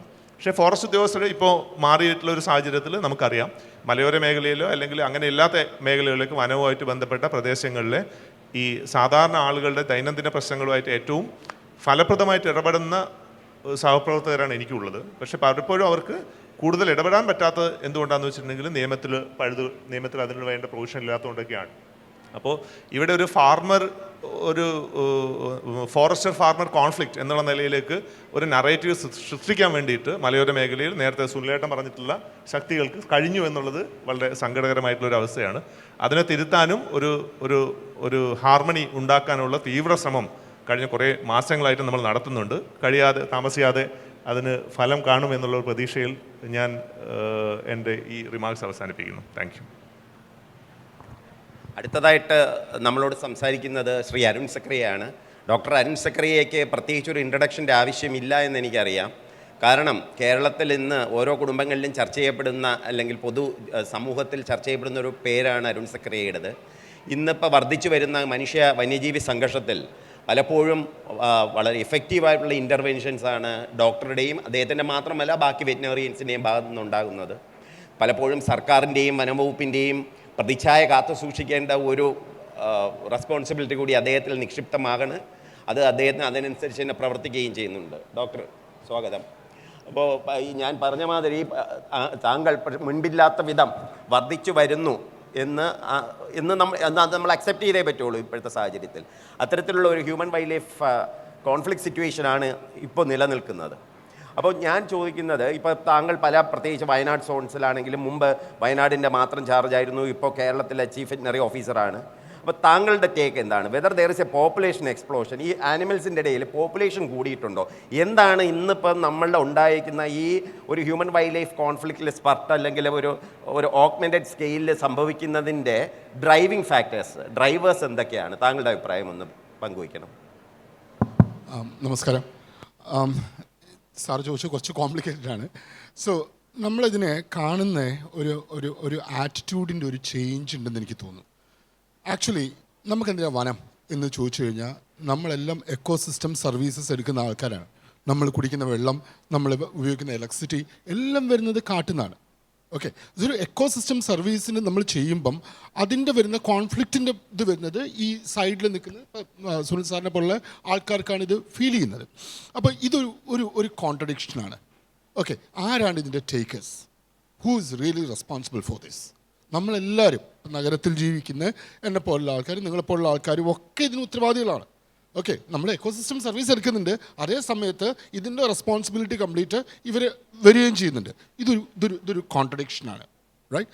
അപ്പോൾ കോൺഫ്ലിക്റ്റിനെ സംബന്ധിച്ചാണെങ്കിലും എന്നെ ഞാൻ പറയുകയാണെങ്കിൽ ഇതിൽ ഞാൻ പറയാം, it's A socio economic political ആയിട്ടുള്ള ഒരു സംഭവമാണ്. ഇറ്റ്സ് നോട്ട് ഒരു എക്കോളജിക്കലായിട്ട് മാത്രം കാണാൻ പറ്റുന്ന ഒരു ഇഷ്യൂ അല്ല human wild life conflict. Human wild life conflict അത് നെഗറ്റീവ് ഇൻട്രാക്ഷൻ തന്നെ വരുന്നതെന്ന് പറഞ്ഞാൽ ഒരു സോഷ്യൽ ഇഷ്യൂ ആണ്. അത് അങ്ങനെ തന്നെ കണ്ടേ പറ്റൂ. അപ്പോൾ ആ രീതിയിലേക്കാണ് ഇപ്പം തൽക്കാലം നമ്മൾ ഗവൺമെൻറ് പോകുന്നത്. പണ്ട് വെറും ഒരു എക്കോളജിക്കൽ ഇഷ്യൂ ആയിട്ട് ഒരു ആന ഇറങ്ങിക്കഴിഞ്ഞാൽ എന്നോട് പറയും മയക്കൊടി സ്ഥാനത്തിന് മാറ്റാൻ പറയും. അത് ചെയ്യുന്നതിനപ്പുറത്തേക്കായിട്ട് വൈ ഇറ്റ് ഈസ് ഹാപ്പനിങ് എന്നുള്ള ഒരു സോഷ്യോ പൊളിറ്റിക്കൽ ജിയോളജിക്കൽ ആയിട്ടുള്ള ഒരു കൺസെപ്റ്റിലേക്ക് നമ്മൾ ഇതിനെ കൊണ്ടുവന്നേ പറ്റൂ. It's a geopolitical situation, no doubt about it. ആ റിയാലിറ്റി നമ്മൾ സ്വീകരിക്കുക എന്നുള്ളതാണ് ഏറ്റവും വലിയ കാര്യം. രണ്ട്, കോൺഫ്ലിക്റ്റ് കൂടുന്നുണ്ട് തീർച്ചയായിട്ടും. ഇപ്പം പോപ്പുലേഷൻ എസ്റ്റിമേഷൻ്റെ കേസിൽ പറയുകയാണെങ്കിൽ ഇപ്പം നമ്മളുടെ ഞാൻ UK വർക്ക് ചെയ്താണ്, US വർക്ക് ചെയ്താണ്. സോ ആ രീതിയിലുള്ള മാനേജ്മെൻ്റ് അല്ല നമ്മളുടെ മാനേജ്മെൻറ്റ്. ഓക്കെ, നമ്മൾ ട്രഡീഷണൽ മാനേജ്മെൻറ്റ് എന്ന് പറഞ്ഞു കഴിഞ്ഞാൽ വളരെ ബുദ്ധിസത്തിൻ്റെ ഒരു സത്വമുള്ള വളരെ കൃത്യമായിട്ടുള്ള ഒരു സാധനമാണ്. ലെറ്റ് ലീവ് എന്ന് പറയുന്ന ഒരു പോളിസിയുടെ മുകളിലാണ് നമ്മൾ. മറ്റേത് കൺട്രോൾഡാണ്. ഓക്കെ, എന്നോട് ഒരിക്കലും ഒരു സായിപ്പ് ചോദിച്ചിട്ടുണ്ട്, നിങ്ങളെങ്ങനെയാണ് ഇത്രയും വേഴ്സ്റ്റായിട്ട് ഹാൻഡിൽ ചെയ്യുന്ന സിറ്റുവേഷൻസ് എന്ന്. ഞാൻ അങ്ങനെയോട് ചോദിച്ച്, നിങ്ങൾ എനിക്കിത് കാർഡ് കാണിച്ചു തരാൻ പറ്റുമെന്ന് വെച്ചു. ഒറിജിനൽ കാർഡ് UK കാണിച്ചു തരാൻ പറ്റുമെന്ന് വെച്ചു. കാർഡില്ല, എല്ലാം പ്ലാന്റഡ് ആയിട്ടുള്ള സാധനങ്ങളാണ്. ഓക്കെ, അങ്ങനെയല്ല നമ്മളുടെ വ്യൂ. നമ്മളുടെ എക്കോളജിക്കൽ വ്യൂ എന്ന് പറഞ്ഞു കഴിഞ്ഞാൽ നമ്മളിതിനെ വ്യൂ ചെയ്യുന്നത് എൻറ്റയർലി ഡിഫറെൻറ്റ് പാരാമീറ്റേഴ്സിലാണ് നമ്മളതിനെ ഹാൻഡിൽ ചെയ്യുന്നത്. അപ്പം എങ്ങനെ നമുക്ക് കോൺഫ്ലിക്റ്റ് റിസോൾവ് ചെയ്യുന്നുള്ളത് പറഞ്ഞാൽ it is literally impossible. Okay, agriculture എന്ന് സ്റ്റാർട്ട് ചെയ്തോ അന്ന് മുതൽ human wild life conflict start ചെയ്തിട്ടുണ്ട്. മനുഷ്യൻ്റെ ചരിത്രം നോക്കുകയാണെങ്കിൽ ഓക്കെ, 10,000 കൊല്ലം മുമ്പ് നമ്മൾ കൃഷി തുടങ്ങിയ ആ സമയം മുതൽ ഹ്യൂമൻ വൈൽഡ് ലൈഫ് കോൺഫ്ലിക്റ്റ്. പക്ഷേ നമുക്കിതെങ്ങനെ നെഗേറ്റ് ചെയ്യാന്നുള്ളത് മാത്രമാണ് നമുക്ക് ചെയ്യാൻ പറ്റുന്നത്. ഹൗ ടു നെഗേറ്റ്, എത്ര മിനിമം നമുക്കിത് കുറയ്ക്കാം എന്നുള്ളത് മാത്രമാണ്. അതിൽ വ്യക്തമായിട്ടുള്ള ഒരു പ്ലാനിങ് വേണമെന്നാണ് എൻ്റെത്. പോപ്പുലേഷൻ എക്സ്പ്ലോഷൻ എന്ന് പറയുന്നത് ഇപ്പോൾ ടൈഗറിൻ്റെ കേസിൽ ശരിക്കും പറയുകയാണെങ്കിൽ ഇപ്പം സെൻസസിൻ്റെ ഡാറ്റ ഇപ്പം വരും. അപ്പം നമുക്ക് കൃത്യമായിട്ട് നമുക്ക് അറിയാൻ പറ്റും പോപ്പുലേഷൻ എക്സ്പ്ലോഡ് ചെയ്തിട്ടുണ്ട്, ഇല്ലയെന്ന് പറയാൻ പറ്റില്ല. ഓക്കെ, വയനാട് പോലുള്ള സ്ഥലങ്ങളിൽ പോപ്പുലേഷൻ എക്സ്പ്ലോഡ് ചെയ്തിട്ടുണ്ട്. അതിൻ്റെ കോൺഫ്ലിക്റ്റ് നമ്മൾ ഫേസ് ചെയ്യുന്നുണ്ട്. ഇതിന് പറയുന്ന പ്രേബേസ് കുറയുന്നുണ്ട്. ഇതിൻ്റെ എല്ലാം ഇത് പുറത്തേക്ക് ഇറങ്ങുന്ന പ്രശ്നമുണ്ട്. രണ്ടാമത് എക്കണോമിക് ഇഷ്യൂ.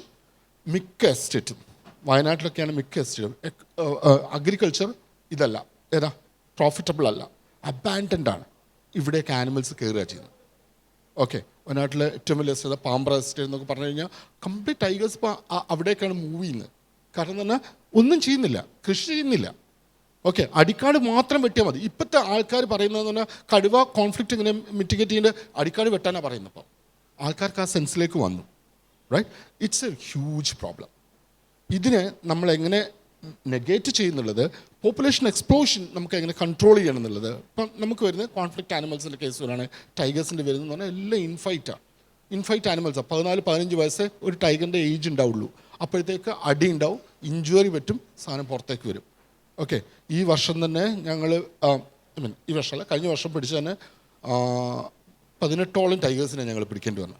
അങ്ങനെ എല്ലാം ആനിമൽസ് പുറത്തേക്ക് വരികയാണ്, ഏജ്ഡ് ആനിമൽസ് പുറത്തേക്ക് വരികയാണ്. ഇതൊരു പ്രോബ്ലമാണ്. അപ്പോൾ ഇതിനെങ്ങനെ നമ്മൾ ഹാൻഡിൽ ചെയ്യാൻ പറ്റും? ഇപ്പോൾ ഒരു അരിക്കൊമ്പൻ എന്ന് പറഞ്ഞൊരു ആനയെ ഞങ്ങൾ പിടിക്കാൻ നോക്കിയപ്പോൾ തന്നെ എന്തൊക്കെ പ്രൊട്ടസ്റ്റ് ഉണ്ടായിട്ട്, എന്തൊക്കെ പൊളിറ്റിക്കൽ ഇതുണ്ടായിട്ടുണ്ട്. യഥാർത്ഥത്തിൽ നമ്മൾ ചെയ്യുന്ന തന്നെ ഒരു മിറ്റിഗേഷൻ പ്രോസസ്സാണ് ചെയ്യുന്നത്. ഓക്കെ, ഇതിനെ അങ്ങനെ സയൻറ്റിഫിക്കായിട്ട് കാണാണ്ട് നമ്മളിതിനെ ഇമോഷണലായിട്ട് കണ്ടു കഴിഞ്ഞാൽ നമുക്കിതിൽ എവിടെ എത്തില്ല എന്നുള്ളതാണ് എൻ്റെ അഭിപ്രായം. പ്ലീസ്. ഡോക്ടർ പറഞ്ഞതിൽ വളരെ പിവട്ടലായിട്ടുള്ള ചില പോയിന്റ്സ് ഉണ്ട്. ഒന്ന്, പോപ്പുലേഷൻ എക്സ്പ്ലോഷൻ്റെ കാര്യം. അത് നോർമലി പക്ഷെ വയനാട് കണക്കുള്ള ഒരു ടെറിട്ടറിയിൽ ആനയുടെയോ കടുവയോ പ്രസൻസ് കൂടി എന്ന് പറഞ്ഞു കഴിഞ്ഞാൽ ബാക്കി ഇപ്പോൾ തമിഴ്നാടും കർണാടകയുമായിട്ട് ബോർഡർ അബറ്റ് ചെയ്ത് കിടക്കുന്ന സ്ഥലമാണ്. അപ്പോൾ അതുകൊണ്ട് 100% ഇപ്പോൾ ആന അല്ലെങ്കിൽ മൈഗ്രേറ്ററി ബിഹേവിയറുള്ള ആനിമൽസിൻ്റെ പ്രസൻസ് ഒരു പർട്ടിക്കുലർ ഡേയിൽ ഒരു സ്ഥലത്ത് കൂടിയെന്ന് വിചാരിച്ചുകൊണ്ട് അതിപ്പോൾ ഓഫ് കോഴ്സ് അത് എന്തുണ്ടെങ്കിലും നമുക്ക് സയൻറ്റിഫിക് സ്റ്റഡീസ് വിൽ സബ്സ്റ്റാൻഷിയേറ്റ്. അതുകൊണ്ട് നമുക്ക് അതിനെപ്പറ്റി ഇപ്പോൾ സംസാരിക്കേണ്ട ആവശ്യമില്ല.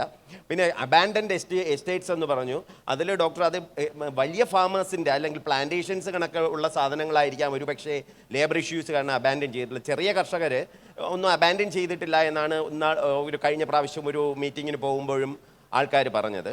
അതിനെപ്പറ്റിയും എനിക്കറിയത്തില്ല, പ്രോബ്ലി ജോഷിൻ്റെ അടുത്ത പറയുമായിരിക്കും. ഇപ്പോൾ സുനിൽ സാറിനോടാണ് അടുത്ത ചോദ്യം. സാർ, ഇപ്പോൾ ഞാൻ നേരത്തെ പറഞ്ഞ മാതിരി ഇപ്പോൾ വനം വകുപ്പ് ഒരുപാട് കാര്യങ്ങൾ നമ്മളെ കൊണ്ട് പറ്റുന്ന രീതിയിൽ ഇൻക്ലൂഡിങ് വൈൽഡ് ലൈഫ് പ്രൊട്ടക്ഷൻ ആക്ടിൻ്റെ അമെൻമെൻറ്റ്, ഓഫ് കോഴ്സ് അത് കേരളത്തിന് അല്ലെങ്കിൽ ഒരു സംസ്ഥാനത്തിന് ചെയ്യാൻ പറ്റത്തില്ല. നമ്മളുടെ യുനാനിമസ് ആയിട്ട് നമ്മളുടെ നിയമസഭ അംഗീകരിച്ചു. Whether it will be approved by the central government, that is yet to be seen. അത് ഒരു കാര്യം.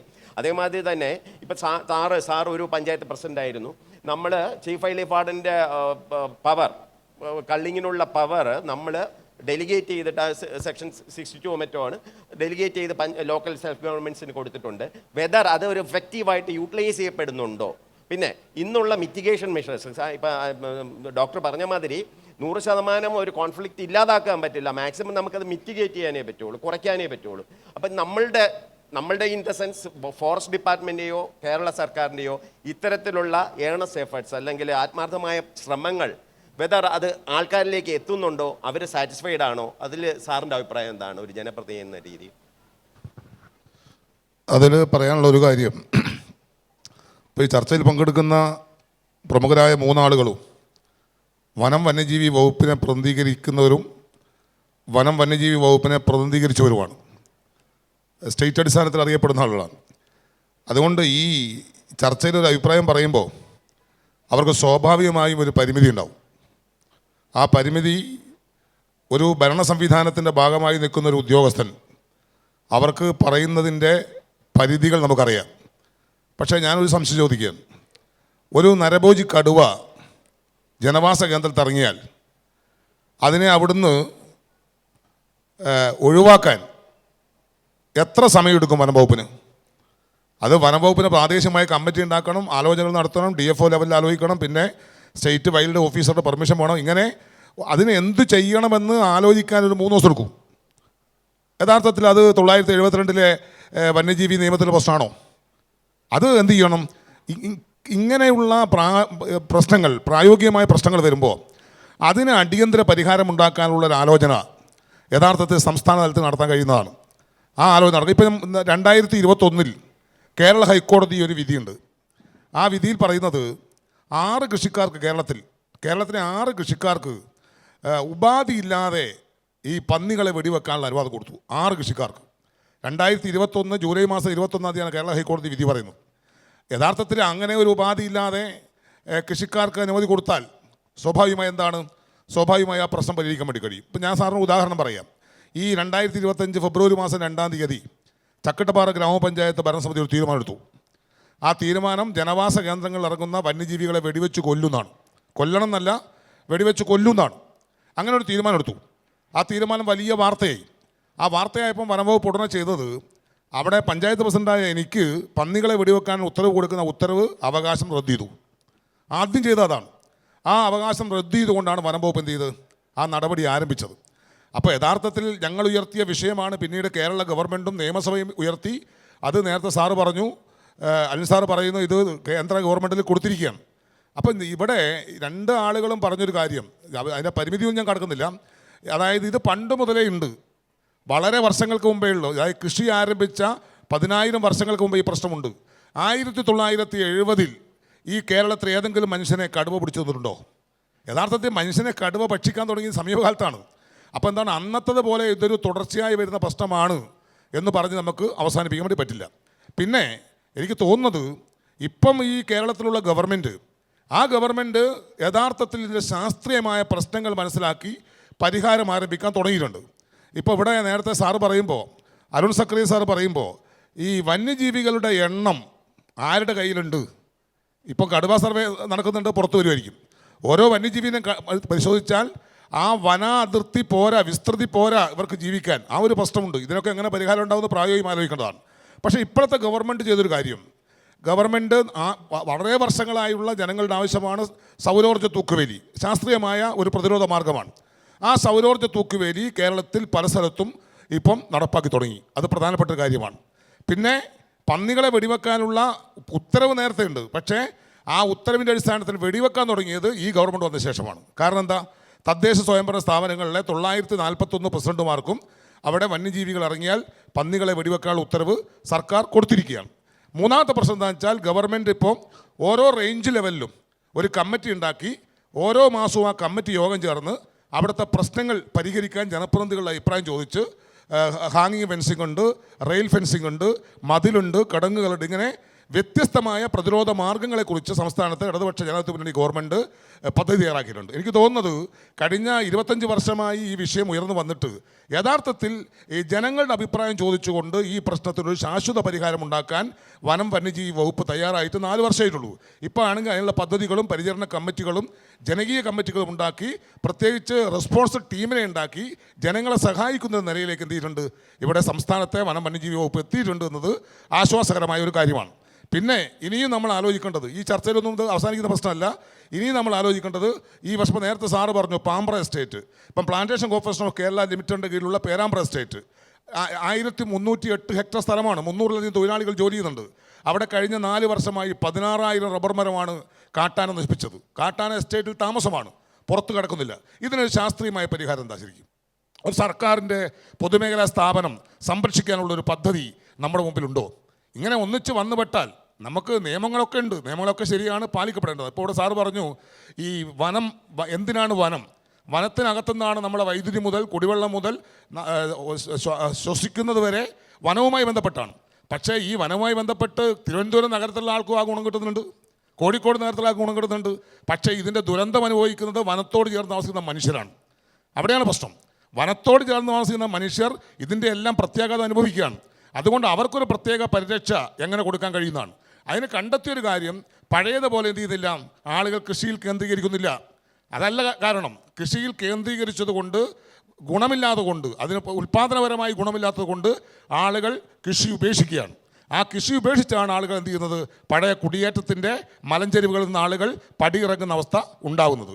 അതുകൊണ്ട് ഇവിടെ നല്ലൊരു അഭിപ്രായമാണ് ഇതുമായി ബന്ധപ്പെട്ട് ഉയർന്നു വന്നത്. പക്ഷേ ഇതിന് ഒരു ശാസ്ത്രീയമായ പരിഹാരമുണ്ടാക്കാൻ, നിങ്ങളിപ്പോൾ ഞാൻ ചോദിക്കട്ടെ, ഒരു 10 മനുഷ്യർ ഒരു ദുരന്തത്തിൽ കൊലയപ്പെട്ടാൽ ആ ദുരന്തം ആവർത്തിക്കാതിരിക്കാൻ സർക്കാർ ആലോചിക്കില്ലേ? ഇപ്പോൾ തിരുവനന്തപുരം നഗരത്തിൽ ഒരു സ്ഫോടനം ഉണ്ടായി, 10 ആൾ മരണപ്പെട്ടു. അതിൻ്റെ ഭാഗമായി ഭാവിയിൽ ആ സ്ഫോടനം ഉണ്ടാകാതിരിക്കാൻ കാരണവും ആ സ്ഫോടനം എങ്ങനെ ഉണ്ടായെന്നും ഗവൺമെൻറ് പരിശോധിക്കില്ലേ? ഇവിടെ ആയിരക്കണക്കിന് ആളുകൾ ഒരുപക്ഷെ കുറച്ചധികം ആളുകൾ പാമ്പ് കടിയേറ്റ് മരിച്ചിട്ടുണ്ടാവും. എന്നാലും മൃഗങ്ങളുടെ ആക്രമണത്തിൽ എത്ര മനുഷ്യർ മരണപ്പെട്ടിട്ടുണ്ട്, എത്ര പേർ പരിക്ക് പറ്റി കിടക്കുന്നുണ്ട്, ജീവച്ഛവമായി കിടക്കുന്ന എത്ര മനുഷ്യരുണ്ട്. അപ്പോൾ ഈ ഒരു പ്രശ്നത്തിന് എങ്ങനെയാണ് ഇതിനെ വനം വന്യജീവി വകുപ്പ് കാണുന്നത്? പഴയൊരു നിയമത്തിൻ്റെ പരിധി വെച്ച് മാത്രം കണ്ടാൽ മതിയോ? ഇനി ഈ ഒരു പുതിയ സാഹചര്യം, ഇപ്പോൾ ഇവിടെ ഈ നിയമസഭയിലെ പുസ്തകോത്സവം നടക്കാനുള്ള കാലത്തിലായി എപ്പോഴെങ്കിലും ഇങ്ങനെ ഒരു വിഷയം വന്നിട്ടുണ്ടോ? ഈ വന്യജീവി ആക്രമണവും മനുഷ്യ സംഘർഷവുമായി ബന്ധപ്പെട്ട വിഷയം വന്നിട്ടുണ്ട്. ഇപ്പോൾ വരാൻ കാരണം എന്താ? ആധുനിക കാലത്ത് മനുഷ്യർ നേരിടുന്ന, ചർച്ച ചെയ്യുന്ന ഏറ്റവും പ്രധാനപ്പെട്ട പ്രശ്നമാണ് ഇതെന്നുള്ളതുകൊണ്ടാണ്. അങ്ങനെ ഒരു പ്രശ്നം ഉയർന്നു വന്ന സാഹചര്യത്തിൽ ഈ ഭൂമുഖത്തുള്ള എല്ലാ മനുഷ്യർക്കും ജീവിക്കാൻ അവകാശമുണ്ട് എന്നതുകൊണ്ട് ഇതിനെ എങ്ങനെയാണ് ഒരു പരിഹാരം ഉണ്ടാക്കുക എന്നതിനെക്കുറിച്ച് വനം വന്യജീവി വകുപ്പിന് മാത്രമേ ആലോചിക്കാൻ കഴിയൂ. അവർ ആലോചിക്കണം എന്നാണ് ഇത് സംബന്ധിച്ച് അഭിപ്രായം പറയാനുള്ളത്. പിന്നെ തോക്ക് ലൈസൻസ് കൊടുക്കുന്നത് ജില്ലാ ഭരണകൂടമാണെങ്കിലും അതിന് വന പ്രദേശത്ത് വനത്തിൻ്റെ നിശ്ചിത കിലോമീറ്റർ ഉള്ളിൽ താമസിക്കുന്ന ഒരാൾക്ക് കൊടുക്കണമെങ്കിൽ വനം വകുപ്പിൻ്റെ അനുമതി വേണം. ആ അനുമതി സാങ്കേതികത്വം പറഞ്ഞുകൊണ്ട് താമസിപ്പിക്കാൻ വേണ്ടി പാടില്ല എന്നാണ് ഇതുമായി ബന്ധപ്പെട്ട അഭിപ്രായം. പിന്നെ നേരത്തെ പറഞ്ഞതുപോലെ ഇത് വ്യത്യസ്തമായ വഴികളിലൂടെ നമുക്ക് സംരക്ഷിക്കാൻ വേണ്ടി കഴിയും. അതിൽ ഏറ്റവും പ്രധാനപ്പെട്ടത് വനാതിർത്തിയിൽ നമ്മൾ സൗരോർജ്ജ വേലി സ്ഥാപിക്കുമ്പോൾ ഒരു 20 മീറ്ററെങ്കിലും ക്ലിയർ ഫിൽ ചെയ്യണം. മരങ്ങൾ പൂർണ്ണമായും മരവും അടിക്കാടും പൂർണ്ണമായും 20 മീറ്റർ ഒഴിവാക്കി ചെയ്താൽ ആ വേലി അവിടെ നിലനിൽക്കും. ഇല്ലെങ്കിൽ കേരളത്തിലെ വനം വകുപ്പ് കോടിക്കണക്കിന് രൂപ മുടക്കി ഉണ്ടാക്കിയിട്ടുള്ള സൗരോർജ്ജ വേലികളൊക്കെ നിശ്ചലമായി പോകുന്നത് അതിൻ്റെ പരിചരണമില്ലാത്തത് കൊണ്ടാണ്. അത്തരം കാര്യങ്ങൾക്കകത്ത് നല്ലൊരു ശ്രദ്ധ വനംവകുപ്പിൻ്റെ ഭാഗത്തുണ്ടായാൽ ഒരു പരിധി വരെ പ്രശ്നങ്ങൾ പരിഹരിക്കാൻ കഴിയും എന്നാണ് ഇത് തോന്നുന്നത്. ഏതായാലും ഈ ചർച്ചയിൽ മലയോര മേഖലയിൽ ജനപ്രതിയായിരുന്ന ഒരാളെന്ന നിലയിൽ പിന്നെ ക്ഷണിച്ചതിന് പ്രത്യേകിച്ച് ഈ കമ്മിറ്റിയോട് പ്രത്യേകം നന്ദി രേഖപ്പെടുത്തുകയാണ്. അടുത്തതായിട്ട് ശ്രീ ജോഷിലിനോടാണ്. ഇപ്പോൾ അതിനു മുമ്പ് സാറ് പറഞ്ഞ ഒരു കാര്യമുണ്ട്. പലപ്പോഴും ഈ വർദ്ധിച്ചു വരുന്ന മനുഷ്യ വന്യജീവി സംഘർഷം കാരണം ചെറുകിട കർഷകർ പലരും കൃഷി ഉപേക്ഷിച്ച് പോകുന്നത് ശരിക്കും പ്രാദേശികമായ ഭക്ഷ്യ സുരക്ഷയെ തുരങ്കം വയ്ക്കുന്നു, അല്ലെങ്കിൽ ആ ഒരു തന്നെ ദോഷകരമായി ബാധിക്കുന്നു, അല്ലെങ്കിൽ അവരുടെ ഉപജീവനം തടസ്സപ്പെടുന്നു എന്നുള്ളൊരു വാദഗതി ശക്തമായി നിലനിൽക്കുന്നുണ്ട്. അതിനെ നമുക്ക് 100% തള്ളിക്കളയാനാകത്തില്ല. പക്ഷേ പലപ്പോഴും ഈ വന്യജീവികളെ അല്ലെങ്കിൽ കാടിനെ റൊമാൻറ്റിസൈസ് ചെയ്യുന്ന ആൾക്കാർ ഒരു വശത്തുണ്ട്. പ്രകൃതി സ്നേഹികളിൽ നിന്ന് മാത്രമല്ല ഞാൻ പറയുന്നത്, റൊമാൻറ്റിസൈസ് ചെയ്യുന്ന ആൾക്കാരുടെ പലപ്പോഴും വന ഉദ്യോഗസ്ഥന്മാർക്ക് അവരുടെ ഡ്യൂട്ടി ചെയ്യുന്നതിനെ തടസ്സങ്ങൾ സൃഷ്ടിക്കുന്ന രീതിയിൽ പലപ്പോഴും റൊമാൻറ്റിസൈസ് ചെയ്യാറുണ്ട്. അപ്പോൾ പിന്നെ സാർ പറഞ്ഞ ഒരു കാര്യമുണ്ട്, സോളാർ ഫെൻസിങ് ഞാൻ ഉണ്ടായിരുന്ന സമയത്ത് ഞാൻ അനുഭവിച്ചിട്ടുള്ളതാണ്. കാരണം നമ്മൾ ഏതെങ്കിലും സെറ്റിൽമെൻറ്റിലോ അല്ലെങ്കിൽ കോൺഫ്ലിക്റ്റ് ഏരിയയിലോ സോളാർ ഫെൻസിങ് ഉണ്ടാക്കി കഴിഞ്ഞാൽ അത് വനം വകുപ്പിൻ്റെ മാത്രം ഹെഡേക്കാണെന്ന് കരുതുകയും അതിനുശേഷം ഫർദർ ഒരു മനുഷ്യൻ പോലും അങ്ങോട്ട് തിരിഞ്ഞു നോക്കാതിരിക്കുന്ന ഒരവസ്ഥ. അപ്പോൾ എന്ത് പറ്റുന്നു, അടുത്ത മഴയോടുകൂടി തന്നെ അതിൽ വള്ളികൾ പടർന്നു പോവുകയും എർത്തായിട്ട് അത് അതോടെ ഉപയോഗശൂന്യമാവുകയും ചെയ്യും. അത്തരത്തിൽ കാരണം പിന്നെ വനം വകുപ്പ് ഇട്ടതല്ലേ, വനം വകുപ്പിനെ മെയിൻ്റെനൻസ് ചെയ്യണം എന്നുള്ളൊരു കാഴ്ചപ്പാടാണ് ഉണ്ടായിരുന്നത്. പക്ഷേ കഴിഞ്ഞ പ്രാവശ്യം ഒരു ചർച്ചയ്ക്ക് വന്നപ്പോൾ അഗ്രികൾച്ചർ ഡിപ്പാർട്ട്മെൻറ്റിലെ ഒരു മാഡം പറയുകയുണ്ടായി, അഗ്രികൾച്ചർ ഡിപ്പാർട്ട്മെൻറ്റിൽ അല്ലെങ്കിൽ അവർ ലോക്കൽ ആൾക്കാരോട് ചേർന്നിട്ട് അതിനുള്ള മെയിൻ്റനൻസിന് വേണ്ടി ശ്രമങ്ങൾ ആരംഭിച്ചിട്ടുണ്ടെന്ന്. അങ്ങനെയാണെങ്കിൽ അതൊരു വലിയ വെൽക്കം സൈനാണ്. അപ്പോൾ ഞാൻ ശ്രീ അൻവറിനോട് ചോദിക്കാൻ ഉദ്ദേശിക്കുന്നത്, നമ്മൾ ഇപ്പോൾ ഈ അടുത്തായിട്ട് തന്നെ 45 ദിവസം നമ്മൾ അതിതീവ്ര ലഘൂകരണ പരിപാടികൾ നമ്മൾ ചെയ്തു. പഞ്ചായത്ത് തോറും വനം വകുപ്പ് ഹെൽപ്പ് ഡെസ്കുകൾ തുടങ്ങി കിട്ടുന്ന പരാതികൾ സമയബന്ധിതമായിട്ട് തീരുമാനമെടുക്കാനുള്ള ശ്രമങ്ങൾ ആരംഭിച്ചു. അതുമാതിരി തന്നെ അപ്പാരൻ്റ്ലി നമുക്ക് വെളിയിൽ നോക്കുകയാണെങ്കിൽ വനം വകുപ്പ് ഈസ് ഡൂയിങ് സംതിങ്. അപ്പോൾ അത് എത്രമാത്രം ഇഫക്റ്റീവാണ് നമ്മളുടെ ഇൻ്റർവെൻഷൻസ്, നമ്മളുടെ മിഷൻസ്, അപ്പോൾ നമുക്ക് ഒരു ഡെക്ക മിഷനുണ്ട്. അപ്പോൾ അതിനെപ്പറ്റി ജസ്റ്റ് ഒന്ന് സംസാരിച്ചാൽ ഉപകാരം. കാട്ടിലേക്ക് മനുഷ്യരും നാട്ടിലേക്ക് മൃഗങ്ങളും എന്ന് പറയുമ്പോൾ മനുഷ്യർ നാട്ടിലേക്ക് മൃഗങ്ങൾ ഇറങ്ങുന്ന പോലെ കാട്ടിലേക്ക് മനുഷ്യർ പോകുന്നുണ്ടോ എന്നുള്ളതും കൂടെ പരിശോധിക്കണം എന്നുള്ളത് പാനലിസ്റ്റ് എന്നുള്ള നിലയിൽ എന്നോട് ആ ചോദ്യം ഉന്നയിച്ചില്ലെങ്കിൽ പോലും ഈ ഇന്നത്തെ സാഹചര്യത്തിൽ ഫ്രാഗ്മെൻറ്റേഷൻ, അതേപോലെ പുതിയ പ്രൊജക്റ്റുകൾക്ക് വേണ്ടിയിട്ടുള്ള ഭൂമി ഡൈവേർഷൻ, അതേപോലെ കാടുകളുടെ കണ്ടിന്യൂറ്റി നഷ്ടപ്പെടുന്ന രീതിയിലുള്ള പുതിയ പ്രോജക്റ്റുകൾ വരുന്നത്, കാലാവസ്ഥാ വ്യതിയാനം, ഭൂമി കൂടുതൽ പച്ചപ്പുള്ളത്, നമ്മുടെ പ്രദേശത്തെ ഭൂമി കൂടുതൽ പച്ചപ്പുള്ളതാവുമ്പോൾ പോലും കൂടുതൽ വരണ്ടതായിക്കൊണ്ടിരിക്കുന്നത്, ഇതുപോലുള്ള കാര്യങ്ങളെ വിസ്മരിച്ചുകൊണ്ട് മുന്നോട്ട് പോകാൻ പറ്റില്ല എന്നുള്ളത് കൂടെ ഇവിടെ ഒന്ന് ഓർമ്മിപ്പിക്കുകയാണ്. മനുഷ്യ വന്യജീവി സംഘർഷം എന്നുള്ളത് കടുവ മനുഷ്യനെ പിടിച്ചത്, അല്ലെങ്കിൽ കേരളത്തിലെ പോലുള്ളൊരു സ്ഥലത്ത് നിന്ന് കടുവ മനുഷ്യനെ പിടിച്ചതിന് ഈ റീസെൻ്റായിട്ട് മാത്രമാണ് കടുവകൾ മനുഷ്യനെ ആക്രമിക്കുന്ന രീതിയിലേക്ക് അതിൻ്റെ ഒരു ബിഹേവിയറിൽ മാറ്റം വന്നിട്ടുള്ളത്. ഇന്നോളം എനിക്ക് തോന്നുന്നു ഒരു 10ഓളം മനുഷ്യർ കടുവകളുടെ ആക്രമണത്തിൽ, 10ൽ കൂടുതൽ മനുഷ്യർ കടുവകളുടെ ആക്രമണത്തിൽ കൊല്ലപ്പെട്ടിട്ടുണ്ട്. ആദ്യത്തെ സംഭവം ഉണ്ടാകുന്നത് ഏകദേശം 2015 കാലഘട്ടത്തിലൊക്കെയാണെന്നാണ് തോന്നുന്നത്. ഒരു 10 വർഷത്തിനിടയ്ക്ക് 10ൽ കൂടുതൽ ആളുകൾ മരിച്ചിട്ടുണ്ട്. അപ്പോൾ ഈ നാഷണൽ ടൈഗർ കൺസർവേഷൻ അതോറിറ്റി എന്ന സംവിധാനം തന്നെ നിലവിൽ വരുന്നത് ഇന്ത്യയിൽ നമ്മുടെ ദേശീയ മൃഗമായിട്ടുള്ള കടുവയുടെ പോപ്പുലേഷൻ 1000ലേക്ക് താഴേക്ക് അല്ലെങ്കിൽ 1000-നടുത്തേക്ക് മാറിയ ഒരു കാലഘട്ടത്തിലാണ്. അപ്പോൾ അന്ന് വളരെ സ്ട്രിഞ്ചൻ്റ് ആയിട്ട് നിയമങ്ങൾ നടപ്പാക്കിയത് കൊണ്ടാണ് നാഷണൽ ടൈഗർ കൺസർവേഷൻ അതോറിറ്റിക്ക് ഇന്ന് അതിനൊരു ഹെൽത്തി ആയിട്ടുള്ള ഒരു 3,000 to 4,000 പോപ്പുലേഷനിലേക്ക് കൊണ്ടുവരാൻ പറ്റിയത്. കടുവകളെ ഇല്ലാത്ത ലാൻഡ്സ്കേപ്പുകൾ ഉണ്ടായിരുന്നു, ഇന്ന് അവിടേക്ക് കടുവയുണ്ട്. പ്രേ ഡെൻസിറ്റിയുടെയൊക്കെ ബേസ് ചെയ്തിട്ട് നമ്മൾ പണ്ട് മനസ്സിലാക്കിയതുപോലെ ഒരു കടുവയ്ക്ക് തന്നെ 50-60 സ്ക്വയർ കിലോമീറ്റർ കാടൊന്നും ആവശ്യമില്ല. പ്രേ ഡെൻസിറ്റി കൂടുതലാണെങ്കിൽ അവിടെ കുറഞ്ഞ കാട്ടിലും കടുവകൾക്ക് ഉണ്ടാവാം. പക്ഷേ അവിടെ കോൺഫ്ലിക്റ്റ് വരുമ്പോൾ, അതിൻ്റെ ഒരു ബ്രീഡിംഗ് സീസണൊക്കെ വരുമ്പോൾ ഇഞ്ചേർഡ് ആയിട്ടുള്ള ആനിമലൊക്കെ ഉണ്ടാകുമ്പോൾ അത് പുറത്ത് വരുന്നുണ്ട്. അപ്പോൾ ഏറ്റവും അവസാനമായിട്ട് ഒരു കടുവ ആളെ പിടിച്ച ഒരു സ്ഥലത്ത് ജോലി ചെയ്യേണ്ടി വന്നിട്ടുള്ള ഒരു ഹതഭാഗ്യനായിട്ടുള്ള ഉദ്യോഗസ്ഥനാണ് ഞാൻ. ഹതഭാഗ്യം എന്ന് പറയുന്നത് എന്തുകൊണ്ടാണെന്ന് വെച്ചാൽ കാട്ടിനകത്ത് വെച്ച് അല്ലെങ്കിൽ ഫ്രിഞ്ചിൽ വെച്ചിട്ട് ഒരു മനുഷ്യനെ കടുവ പിടിച്ചിട്ടുണ്ടെങ്കിൽ അതിൽ എന്ത് മിറ്റിഗേഷൻ ചെയ്യാം എന്നുള്ളതല്ല അവിടെ ചർച്ചയാവുന്നത്. ആ സാഹചര്യം മുതലാക്കിക്കൊണ്ട് എത്ര തരം ആളുകൾക്ക് അവരുടെ മനസ്സിലുള്ള ഫ്രസ്ട്രേഷൻസിനെ എക്സ്പ്രസ് ചെയ്യാൻ പറ്റും എന്നുള്ളതും കൂടെയാണ് അവിടെ പ്രശ്നമായിട്ട് വരുന്നത്. അവിടെ ഒരു മിറ്റിഗേഷൻ നടത്താൻ വേണ്ടിയിട്ട് ശനിയാഴ്ച ഉച്ചയ്ക്കാണ് ഒരാളെ കടുവ പിടിക്കുന്നത്. അത് സംഭവം ഉണ്ടായ സമയത്ത് തന്നെ കാട്ടിൻ്റെ ഫ്രിഞ്ചിൽ വെച്ച് അയാളെ കടുവ പിടിക്കുകയും ഉണ്ടായി. അന്നത്തെ രാത്രിയോളം അവിടെ ഒരു സംഘർഷാവസ്ഥയായിരുന്നു. അപ്പോൾ അദ്ദേഹത്തിനെ പോസ്റ്റ്മോർട്ടം ചെയ്യാൻ സമ്മതിച്ചില്ല, കളക്ടർ വരണമെന്ന് പറയുന്നു, ഉദ്യോഗസ്ഥർ വരണമെന്ന് പറയുന്നു. ഓരോ ആവശ്യങ്ങളായിട്ട് പുതുതായിട്ട് ഒന്നുകിൽ മരിച്ചയാളുടെ ബന്ധുക്കൾ അല്ലെങ്കിൽ പുറത്തുള്ള ആരുടെയെങ്കിലും ഇൻഫ്ലുവൻസിൽ നടക്കുകയാണ്. പിറ്റേന്ന് അദ്ദേഹത്തിൻ്റെ പോസ്റ്റ്മോർട്ടം കഴിഞ്ഞ് അദ്ദേഹത്തിൻ്റെ ബോഡി മറവ് ചെയ്യുന്നതിന് മുമ്പായിട്ട് തന്നെ ഞങ്ങൾ അവിടുത്തെ മിറ്റിഗേഷൻ ലെവൽസ് ആരംഭിച്ചിട്ടുണ്ട്. അപ്പോൾ പക്ഷേ പ്രത്യക്ഷത്തിൽ ബഹുമാനപ്പെട്ട മുഖ്യമന്ത്രി എന്നെ പലപ്പോഴും തമാശയായ മട്ടിലും പറഞ്ഞതുപോലെ ഒരു കടുവ ഒരു സ്ഥലത്ത് ഇറങ്ങിയിട്ടുണ്ടെങ്കിൽ കമ്മിറ്റി കൂടണം പോലും. അപ്പോൾ കമ്മിറ്റി കൂടുന്നവരെ ഈ കടുവ അവിടെ അടങ്ങി നിൽക്കുമോ, അത് കമ്മിറ്റി കൂടുന്ന തീരുമാനം എടുക്കുന്നവരെ കടുവ കാത്തു നിൽക്കുമോ എന്നുള്ള ഒരു ചോദ്യമുണ്ട്. അതിനെ പരമാവധി വേഗത്തിൽ ചെയ്യാൻ ഇന്നത്തെ ഒരു വ്യവസ്ഥയ്ക്ക് പറ്റുന്നുണ്ട് എന്നുള്ളതാണ്. ഓൺലൈനായിട്ടാണ് മീറ്റിങ്ങുകൾ ചേരുന്നത്. എനിക്ക് തോന്നുന്നു അന്ന് ശനിയാഴ്ച ഈ ഇൻസിഡൻറ്റ് ഉണ്ടായിട്ട് ഒരു വാക്കാലുള്ള ഒരു ഉത്തരവ് അന്ന് തന്നെ മിറ്റിഗേഷന് വേണ്ടി കിട്ടുകയും വളരെ സൈൻഡ് ആയിട്ടുള്ള ഒരു ഉത്തരവ് അന്ന് ചീഫ് വൈൽഡ് ലൈഫ് ഫണ്ട്, കേരളത്തിൻ്റെ ചീഫ് വൈൽഡ് ലൈഫ് ഫണ്ട് അന്ന് പശ്ചിമ ബംഗാളിലെ സുന്ദർബൻ ടൈഗർ റിസർവിൽ അവിടെയാണ് അദ്ദേഹം ഉള്ളത്. എന്നിട്ട് പോലും സൈൻഡ് ആയിട്ടുള്ള ഒരു ഉത്തരവ് രാത്രി 8 മണിക്കുള്ളിൽ ഇറങ്ങിയിട്ടുണ്ട്. ആ മിറ്റിഗേഷൻ മെഷേഴ്സ് നമ്മളന്ന് വളരെ ശാസ്ത്രീയമായിട്ട് പൂർത്തിയാക്കിയിട്ടുണ്ട്. അത് കഴിഞ്ഞിട്ട് പിറ്റേ ആഴ്ച ഒരാഴ്ച പിന്നിടുന്നതിന് മുമ്പ് തന്നെ നമ്മൾക്ക് പ്രശ്നക്കാരനായി ഐഡൻറ്റിഫൈ ചെയ്തിട്ടുള്ള ഒരു കടുവേനെ അവിടെ നിന്ന് ലിഫ്റ്റ് ചെയ്യാൻ പറ്റിയിട്ടുണ്ട്. അപ്പോൾ എല്ലാ പ്രശ്നങ്ങൾക്കും അത് ആ പ്രശ്നത്തിൻ്റെ കോംപ്ലക്സിറ്റി അനുസരിച്ചിട്ടുള്ള ഒരു സമയം ആവശ്യമായിട്ട് വരും. അതേസമയത്ത് ഒരാളുടെ പറമ്പിൽ ആന കയറിയിട്ട് അവിടെ നിൽക്കുമ്പോൾ അതിനെ ഓടിക്കാൻ വേണ്ടിയിട്ട് ഇത്തരം പെർമിഷനുകളുടെ ഒന്നും ആവശ്യമില്ല. പിന്നെ സുനിലേട്ടനുണ്ടായിട്ടുള്ള ഒരു തെറ്റിദ്ധാരണ എന്താണെന്ന് വെച്ചിട്ടുണ്ടെങ്കിൽ ഹോണററി വൈൽഡ് ലൈഫ് വാർഡൻ എന്നുള്ളത് ചീഫ് വൈൽഡ് ലൈഫ് വാർഡനെ അദ്ദേഹത്തിൻ്റെ സംരക്ഷണ പ്രവർത്തനങ്ങൾ സഹായിക്കുന്നതും കൂടി തരത്തിലുള്ള ഒരു സംവിധാനമാണ്. അപ്പോൾ ഈ ഹോണററി വൈൽഡ് ലൈഫ് വാർഡന് ഒരു കള്ളിങ്ങിന് വേണ്ടിയിട്ടുള്ള ഒരു അനുമതി കൊടുക്കുമ്പോൾ അതേ ഹോണററി വൈൽഡ് ലൈഫ് വാർഡൻ എന്നും തന്നെ നിയമത്തിനെ ആകെ മോക്ക് ചെയ്യുന്ന രീതിയിലുള്ള ഒരു സമരമാർഗം അവലംബിക്കുമ്പോൾ ഞാൻ ഇത്രയും സ്നേഹത്തോടെ അദ്ദേഹത്തിനോട് ഒരു ജനാധിപത്യ മര്യാദ വെച്ചിട്ട് തന്നെ ഞാൻ മനസ്സിലാക്കുന്നു. അതൊരു സമരമാർഗമായിട്ടാണ്, അല്ലാതെ പിറ്റേന്ന് മുതൽ എല്ലാവരെയും വെടിവെച്ച് കൊല്ലാനുള്ള അഹിംസാ മാർഗത്തിലേക്ക് കടന്നതൊന്നുമല്ല. ഞാൻ ഉൾപ്പെടെയുള്ള കോഴിക്കോട് ജില്ലയിലെ കൂരാച്ചുണ്ടിലെ സാധാരണ മനുഷ്യരെന്നുള്ളത് എനിക്കും അറിയാം. അതൊരു സമരമാർഗമാണ്. എല്ലാ നിയമങ്ങളും ലംഘിച്ചിട്ടൊക്കെ തന്നെയാണ് നിയമത്തിൽ ഭേദഗതി വരുന്നതെന്നുള്ളത് മനസ്സിലാക്കുന്നു. അപ്പോൾ ഈ ഫ്രിഞ്ചിലുള്ള ആൾക്കാർ ഈ ഫ്രാഗ്മെൻറ്റേഷനും അതേപോലുള്ള കാര്യങ്ങളൊക്കെ കുറച്ചുകൂടെ മനസ്സിലാക്കേണ്ടിയിരിക്കുന്നു. ഏതെങ്കിലും സ്ഥലത്തോടെ ഒരു പുതിയ റോഡ് വരുമ്പോൾ, ഇപ്പോൾ തദ്ദേശമായിട്ട് ആ ഭാഗത്ത് തന്നെ ഉള്ളതാണ് പുതിയൊരു വയനാടിനെയും കോഴിക്കോടിനെയും കണക്ട് ചെയ്തുകൊണ്ട് വയനാടിനെയും കോഴിക്കോടിനെയും ഇടയ്ക്ക് ഏതെങ്കിലും ഒരു സ്ഥലത്ത് കോമ്പാക്റ്റ് ആയിട്ട് ഫോറസ്റ്റ് അവസാനിക്കുന്നത് മലബാർ സാങ്ച്വറി എന്ന് പറയുന്ന മലബാർ വന്യജീവി സങ്കേതത്തിലൂടെയാണ്.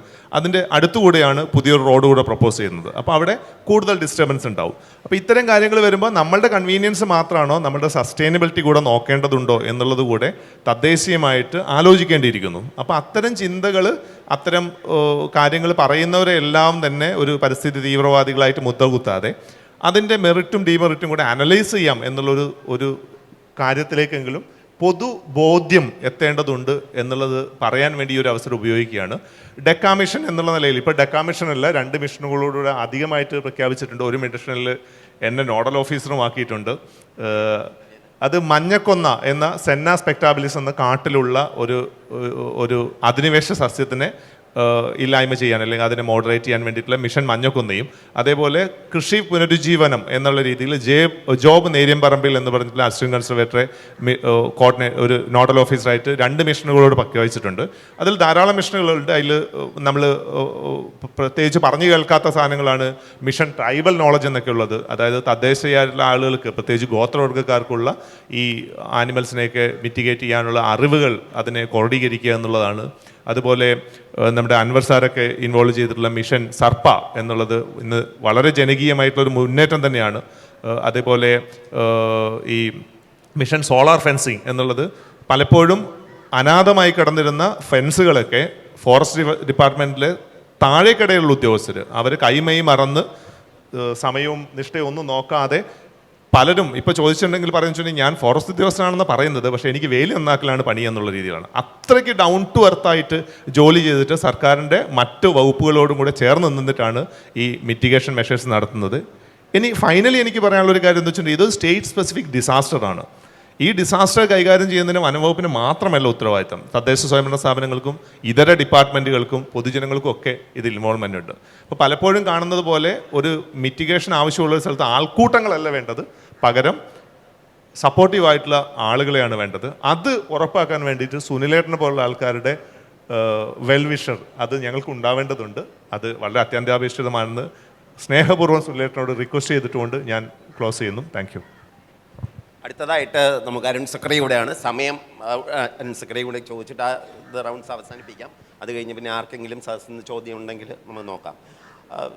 ഡോക്ടർ അരുൺ, നമ്മൾ പലപ്പോഴും ഈ ആന എന്നുള്ളത് എപ്പോഴും എന്നും മനുഷ്യന് കൗതുകപരമായ ഒരു ജീവിയാണ്. അത് നമ്മുടെ നാട്ടിലേക്ക് വരുമ്പോൾ അതിൻ്റെ ഇഷ്യൂ മാറും. നാളെ ഞാനിപ്പോൾ എൻ്റെ വീട്ടിൽ കുരങ്ങ് വരികയോ അല്ലെങ്കിൽ ആന വരികയോ ചെയ്താൽ എൻ്റെ വെർഷൻ ഇതായിരിക്കണമെന്നില്ല, അത് വേറൊരു കാര്യം. പക്ഷേ പൊതുവേ ആന എപ്പോഴും ഒരു മനുഷ്യന് കൗതുകമുള്ള ഒരു ജീവിയാണ്. ഇപ്പം അതുമല്ല, ഇപ്പം ഞാൻ അതിനെപ്പറ്റി അല്ല ചോദിക്കാൻ ഉദ്ദേശിച്ചത്. പക്ഷേ ഈ പലപ്പോഴും ഇപ്പം ശ്രീ ജോഷിൽ പറഞ്ഞ മാതിരി കടുവയെ നമ്മൾ ട്രാപ്പ് ചെയ്തു, അങ്ങനെയൊക്കെ, അല്ലെങ്കിൽ ചിലപ്പോൾ നമ്മൾ ട്രാങ്കുലൈസ് ചെയ്യുന്നതിൽ വരാറുണ്ട്, ചിലപ്പോൾ ഈവൻ വെടിവെച്ച് കൊള്ളാറുണ്ട്. അപ്പോൾ അത് ഡിപ്പെൻസ് അപ്പോൺ ഒരു സിറ്റുവേഷൻ്റെ ഗ്രാവിറ്റിയും ചീഫ് വൈൽഡ് ലൈഫ് വാർഡൻ്റെ കൺവിക്ഷൻസും അനുസരിച്ചിട്ടിരിക്കും. പക്ഷേ ഇപ്പോൾ ഞാൻ ചോദിക്കുന്നത്, ഈ നമ്മൾ പലപ്പോഴും കാട്ടാനകളെ നമുക്ക് ഒരിക്കലും കൂട് വെച്ചൊന്നും പിടിക്കാൻ പറ്റത്തില്ല. അപ്പോൾ പലപ്പോഴും നമ്മൾ കുങ്കി ആനകൾ വെച്ചിട്ടാണ് നമ്മൾ കാട്ടാനകളെ തുരത്തുകയോ ട്രാങ്കുലൈസ് ചെയ്യുകയോ ഒക്കെ ചെയ്യുന്നത്. കാരണം ആനയുടെ അടുക്ക പോകുമ്പോൾ തന്നെ നമുക്കൊരു സേഫ് ഗാർഡ് എന്ന രീതിയിൽ കുങ്കി ആനകൾ, ഇപ്പോൾ കുങ്കി നമ്മൾ പറയും മലയാളത്തിൽ എനിക്ക് തോന്നുന്നത് താപ്പാന അല്ലെങ്കിൽ അടവ് പഠിച്ച താപ്പാന എന്നൊക്കെ പറയും. വാട്ട് ഈസ് അടവ്? എന്ത് അടവുകളാണ് സാധാരണ ക്യാപ്റ്റീവ് എലിഫൻസിൽ നിന്ന് കൂടുതലായിട്ട് കുങ്കി ആനകൾ പഠിച്ചിട്ടുള്ളത്? കാരണം ഒരു ദീർഘകാലം ഇപ്പോഴും വയനാട് മുത്തങ്ങ ക്യാമ്പിൻ്റെ ചാർജ് താങ്കൾക്കുള്ളതാണ്. അപ്പോൾ അപ്പോൾ അത് ആൾക്കാർക്കൊന്ന് അറിഞ്ഞാൽക്കുള്ളത് എന്താണ് കുങ്കി ആനകളുടെ പ്രത്യേകതകൾ, അത് എങ്ങനെയാണ് സാധാരണ നാട്ടാനയിൽ നിന്ന് വ്യത്യസ്തമായിരിക്കുന്നത്, അല്ലെങ്കിൽ കുങ്കി ഇൻ്റർവെൻഷൻസിൻ്റെ പോസിബിലിറ്റീസിനെ പറ്റി ഒന്ന് സംസാരിച്ച് നമുക്ക് ഈ ചർച്ച അവസാനിപ്പിക്കാം.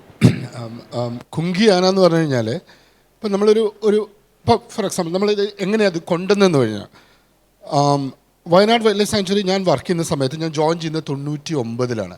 ആകെ ഉണ്ടായിരുന്ന എനിക്ക് 3 ആനയാണ്. ഓക്കെ, 99 ആന വരെ ഉണ്ടായിരുന്ന ഒരു ക്യാമ്പായിരുന്നു വയനാട് വൈൽഡ് ലൈഫ് സാങ്ച്വറി. അതുകൊണ്ട് ടോപ്പ് ലെവൽ ബ്രിട്ടീഷ് സമയത്തുണ്ടായിരുന്ന വലിയ ക്യാമ്പായിരുന്നു. ഇപ്പോൾ മെയിൻലി കുങ്കിയാനെ ഉപയോഗിക്കുന്നതാണ് കാട്ടാനെ പിടിക്കാൻ വേണ്ടിയിട്ടാണ് കുങ്കിയാനെ നമ്മൾ ട്രെയിൻ ചെയ്തെടുക്കുന്നത്. ഇവിടെയാണ് 2014 നമ്മളൊരു ഐഡിയ മുന്നോട്ട് വെക്കുന്നത്, why can we use kumki as a defensive mechanism. അതായത് കോൺഫ്ലിക്റ്റ് എങ്ങനെ കുങ്കി വെച്ചിട്ട് മിറ്റിഗേറ്റ് ചെയ്യാൻ പറ്റും. അങ്ങനെ അന്നത്തെ ചീഫ് വൈൽഡ് ലൈഫ് വാർഡൻ അത് പെർമിറ്റ് ചെയ്തു. അങ്ങനെ ഞങ്ങൾ ഫസ്റ്റ് 2014 വീണ്ടും കുങ്കി ക്യാമ്പ് സ്റ്റാർട്ട് ചെയ്യുന്നത്, വയനാട് സ്റ്റാർട്ട് ചെയ്യുന്നത്. അപ്പോൾ അതിനുശേഷം ഏറ്റവും ഡിമാൻഡുള്ള ഒരു ആനിമലായിട്ട് ഇപ്പോൾ മാറുകയാണ്. ഇപ്പം ഈ ആനിമൽ നമ്മൾ കൊണ്ട് നിർത്തിക്കഴിഞ്ഞാൽ നമ്മളെന്താ ചെയ്താൽ ഡോമിനൻസ് ആണ്, അതായത് കാട്ടാനയുടെ ഡോമിനൻസ് ആണ് നമ്മൾ ഉപയോഗിക്കുന്നത്. നമുക്ക് നാട്ടാനെ ഉപയോഗിക്കാൻ പറ്റില്ല. നിങ്ങൾ കാട്ട് കൊണ്ട് വിട്ട് കഴിഞ്ഞാൽ അതിൻ്റെ പണി തീരും. ഓക്കെ, ഇത് വൈൽഡ് എലഫൻറ്റ് തന്നെ അതിൻ്റെ ഇതിൽ പവറിൽ നമ്മൾ ഉപയോഗിക്കുകയാണ്. ഇപ്പം വളരെ കൃത്യമായിട്ട് ഞാൻ പറയണേ, എൻ്റെ ഒരു കുങ്കി എലഫൻ്റ് ഉണ്ട്, പ്രമുഖ എന്ന് പറഞ്ഞ ഒരു മക്കനെയാണ്. 10 അടിയോളം ഹൈറ്റുള്ള ഹ്യൂജ് എലഫൻ്റാണ്. ഒരു കോൺഫ്ലിക്റ്റ് സ്ഥലത്ത് ഒരു ആന ഇറങ്ങുന്ന സ്ഥലത്ത് ഇപ്പം ഒരുപാടുണ്ട്. വടക്കനാട് എന്നൊക്കെ പറഞ്ഞ മറ്റേ വയനാട്ടിലെ ഗ്രാമങ്ങൾ എന്ന് പറഞ്ഞാൽ കോൺഫ്ലിക്റ്റിൻ്റെ കേന്ദ്രമാണ്. ഒന്നും വേണ്ട, ഇയാൾ അവിടെ കൊണ്ട് നിർത്തിയാൽ മതി, conflict is over. Okay, that is kumki elephant. അപ്പം നമ്മൾ ഡോമിനേറ്റ് ചെയ്യുന്ന ആനിമൽസിനെയാണ് നമ്മൾ കുങ്കിയാക്കി എടുത്തത്. ഇപ്പം നമ്മളിപ്പം 1 തുടങ്ങി നമുക്കിപ്പം 8ഓളം കുങ്കിയാനകൾ നമ്മുടെ കയ്യിലുണ്ട്. ഇപ്പോൾ 12ഓളം അണ്ടർ ട്രെയിനിങ്ങിലാണ്. സോ ഈ സിസ്റ്റമാണ് യഥാർത്ഥത്തിൽ കുങ്കി എന്ന് പറഞ്ഞു കഴിഞ്ഞാൽ ഇറ്റ്സ് എ ഡോമിനേറ്റിംഗ്, അതായത് കാട്ടിലുള്ള ആ ഡോമിനേറ്റിംഗ് നേച്ചർ നമ്മൾ നിർത്തുന്ന ആനകളാണ്. സെമി വൈൽഡായിരിക്കും. നമ്മളിപ്പോഴും നമ്മൾ കാട്ടിലാണ് വിടുക. രാവിലെ ഫീഡിങ് കഴിഞ്ഞാൽ കാട്ടിൽ പോകും, കാട്ടിൽ മെയ്റ്റ് ചെയ്യും, കാട്ടിൽ ഫൈറ്റ് ചെയ്യും, ഇൻഫൈറ്റ് ചെയ്യും, അങ്ങനെ വരുന്ന എലഫൻസ് ആണ്. ഇതിനാണ് നമ്മൾ കുങ്കി എന്ന് പറയുന്നത്.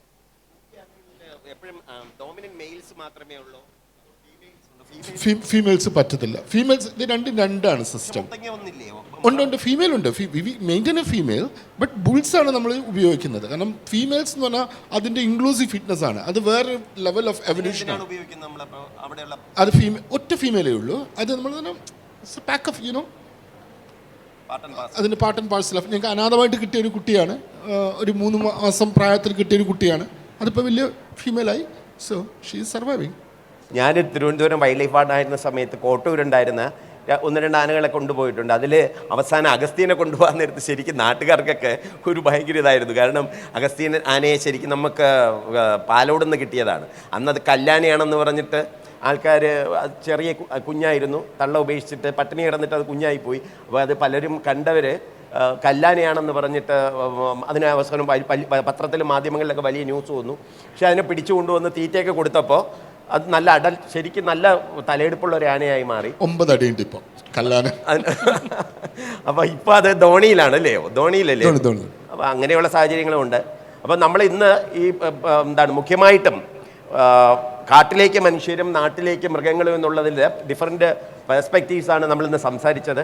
പലരും പറഞ്ഞതിൽ വളരെ കാര്യങ്ങളുണ്ട്. സുനിൽ സാർ പറഞ്ഞ വെർഷൻസ് പൊതുജനത്തിൻ്റെ വെർഷൻസാണ്. അത് 100% നമ്മൾ അംഗീകരിച്ചേ പറ്റുള്ളൂ.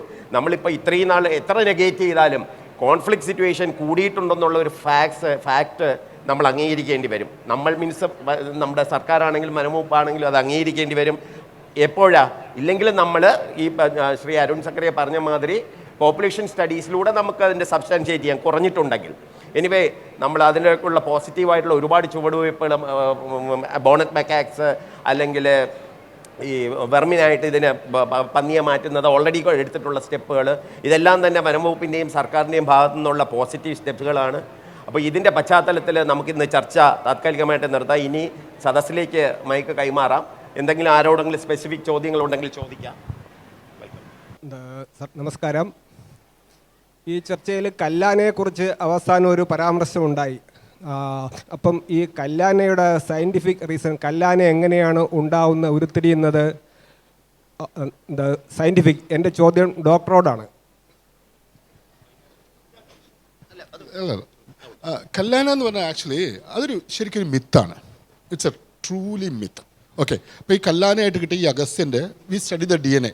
ഓക്കെ, മൈറ്റോകോൺഡ്രിയൽ DNA ഞങ്ങൾ എടുത്തു നോക്കി, ഒരു വ്യത്യാസവും സാധാരണ എലിഫന്റ് പോപ്പുലേഷൻ. ഇതൊരു ഒരു ഒരു മിത്തിക്കലായിട്ട് വന്ന ഒരു സ്റ്റോറി മാത്രമായിട്ടാണ് നമുക്ക് ഫീൽ ചെയ്തത്. കാരണം നമ്മൾ എക്സ്റ്റെൻസീവായിട്ട് നമ്മൾ നോക്കിയിട്ടുണ്ട്, DNA സ്റ്റഡീസ് നടത്തിയിട്ടുണ്ട് എല്ലാ പോപ്പുലേഷനും. എസ്പെഷ്യലി ഈ പറയുന്ന കല്ലാന പോപ്പുലേഷൻ എന്ന് പറയുന്ന ഈ ഏരിയയിൽ നിന്ന് നമ്മൾ കൃത്യമായിട്ട് നമ്മൾ DNA സ്റ്റഡി ചെയ്തപ്പോൾ ഒരു വ്യത്യാസമില്ല. മൈറ്റോകോൺഡ്രിയയിലും ന്യൂക്ലിയർ DNA ലെവലിലും ഒരു വ്യത്യാസവും ഉണ്ടായിട്ടില്ല. So kallana is actually a myth.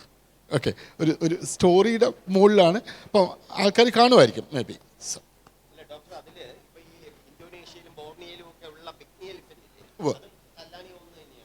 അല്ലല്ല, ഞാൻ പറഞ്ഞില്ലേ, ഇത് ഇറ്റ്സ് എ ലെജൻഡ്. കല്ലാന ഒരു ലെജൻഡ്. പിഗ്മി എലിഫൻറ്റ് എന്ന് പറഞ്ഞാൽ ബോണിയോ എലിഫൻസ്. ഞാൻ ഐ വർക്ക്ഡ് ഇൻ ബോണിയോ, എനിക്ക് വളരെ കൃത്യമായിട്ട് അറിയാം. സോ ബോണിയോ എലിഫൻസ് എന്ന് പറഞ്ഞാൽ ഒരു ചെറിയൊരു ഐലൻഡാണ്. ഓക്കെ, ഇപ്പോൾ പുതിയ സബ്സ്പീഷീസ് ആക്കി മാറ്റി. എലിഫൻറ്റ് ബോണിയൻസസ് എന്ന് പറഞ്ഞാൽ പുതിയ സബ്സ്പീഷീസ് ആക്കി മാറ്റി. So they have character. Okay, അപ്പം വളരെ കൃത്യമായിട്ട് നമുക്ക് ഡിഫറൻസ് ഉണ്ട്. ഇപ്പോൾ NBR population, Nilgiri biosphere reserve വയനാടൊക്കെ ഉള്ള 13,000 സ്ക്വയർ കിലോമീറ്ററുള്ള പോപ്പുലേഷൻ്റെ എലിഫൻ്റെ സ്ട്രക്ചറല്ല സൗത്തിലുള്ള എലിഫൻസിൻ്റെ. ഒരു പോപ്പുലേഷനും ഡിഫറൻസ് ഉണ്ട്. ഓക്കെ, ബട്ട് ഈ കല്ലാന എന്ന് പറഞ്ഞ സംഭവം എന്ന് പറഞ്ഞാൽ it's not existing. Hello, Joshi സാറിനോടാണ് പ്രധാനപ്പെട്ട ചോദ്യങ്ങൾ. കാരണം സാറാണ് ഈ വിഷയത്തിൽ ഏറ്റവും കൂടുതൽ സോഷ്യൽ കമ്മിറ്റഡായിട്ട് കണ്ടിട്ടുള്ളത്. ഒന്ന്, മിറ്റിഗേഷൻ പ്രോസസ്സിൽ സാറ് പറഞ്ഞു സുനിലേട്ടൻ്റെ ഒരു സപ്പോർട്ടിംഗ് സിസ്റ്റം വേണമെന്ന്. ആക്ച്വലി ഈ സപ്പോർട്ടിംഗ് സിസ്റ്റം നിങ്ങൾ തന്നെ റദ്ദ് ചെയ്ത് വെച്ചതാണ് ഞങ്ങളുടെയൊക്കെ എക്സ്പീരിയൻസ്.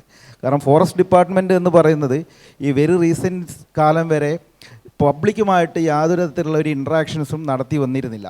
ഇപ്പോഴാണ് അതിനൊരു മാറ്റം ഞങ്ങൾക്ക് ഫീൽ ചെയ്തത്. ഞങ്ങളൊക്കെ ഫോറസ്റ്റ് ബൗണ്ടറി ഏരിയയിൽ ജീവിക്കുന്നതാണ്. എനിക്ക് 42 വയസ്സുണ്ട്. ഞാൻ ജനിച്ചതും ജീവിക്കുന്ന ഒരേ സ്ഥലത്താണ്. എൻ്റെ നാട്ടിലിപ്പം ചക്കയുടെ കാലമായി കഴിഞ്ഞാൽ നിറയെ ആനയാണ്.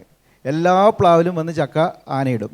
അപ്പം നമ്മളിതുമായിട്ട് സംസാരിക്കുമ്പം ഈ പരിസ്ഥിതി സ്നേഹികൾ എന്ന് പറയുന്ന ആളുകൾ പറയുന്നത് ആനയുടെ ആവാസ വ്യവസ്ഥയിൽ ഞങ്ങൾ കയ്യേറിയതാണ്. എൻ്റെ പൂർവികന്മാരായിട്ട് അവിടെ താമസിക്കുന്നതാണ്. എനിക്ക് മുമ്പ് 75 വർഷം മുമ്പാണ് പ്ലാന്റേഷൻ കോർപ്പറേഷൻ അവിടെ ആരംഭിച്ചിട്ടുള്ളത്. ആ സമയത്തൊന്നുമില്ലാത്ത ആന ഈ കഴിഞ്ഞ 5 വർഷം കൊണ്ട് എങ്ങനെയാണ് വന്നതെന്ന് ഞങ്ങൾക്ക് ആർക്കും ഇതുവരെ മനസ്സിലാകുന്നില്ല. മാത്രമല്ല, ഇത് വന്നിട്ടിപ്പം തിരിച്ചു പോകാതെ ഞങ്ങളുടെ ജീവിത മാർഗങ്ങളിൽ വിലങ്ങുതടയായിട്ട് നിൽക്കുന്നതാണ് പ്രധാനപ്പെട്ട ഒരു പോയിൻ്റ്. പിന്നെ നമ്മൾ നേരെ സംസാരിച്ച് തന്നെ ജിയോ പൊളിറ്റിക്സിൻ്റെ ഭാഗമായിക്കൊണ്ട് ഗ്ലോബലി നടക്കുന്ന ചേഞ്ചസ് എത്രത്തോളം നമ്മുടെ നാട്ടിൽ ഇംപ്ലിമെൻ്റ് ചെയ്യാൻ ഫോറസ്റ്റ് ഡിപ്പാർട്ട്മെൻറ്റിന് സാധിക്കുന്നുണ്ട്. ഇപ്പോൾ സാറ് തന്നെ പറഞ്ഞു, നമ്മളുടെ ഫെൻസിങ്ങിൻ്റെ പണി ഫോറസ്റ്റ് ഡിപ്പാർട്ട്മെൻറ്റുകാർ ചേർന്ന് നിന്ന് പണിയാണെന്ന്. ഇത് നമ്മൾ എത്രയോ വലിയ തുകകളാണ് ഇതിനു വേണ്ടി വർഷാവർഷം ചെലവഴിക്കുന്നത്.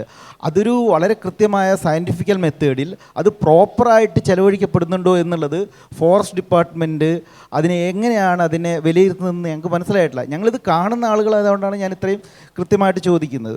പിന്നെ മറ്റൊന്ന്, അരുൺ സാറ് പറഞ്ഞ നമ്മളുടെ അരിക്കൊമ്പനെ റിലീസ് ചെയ്യുമ്പോഴുണ്ടായിട്ടുള്ള വിഷയങ്ങൾ.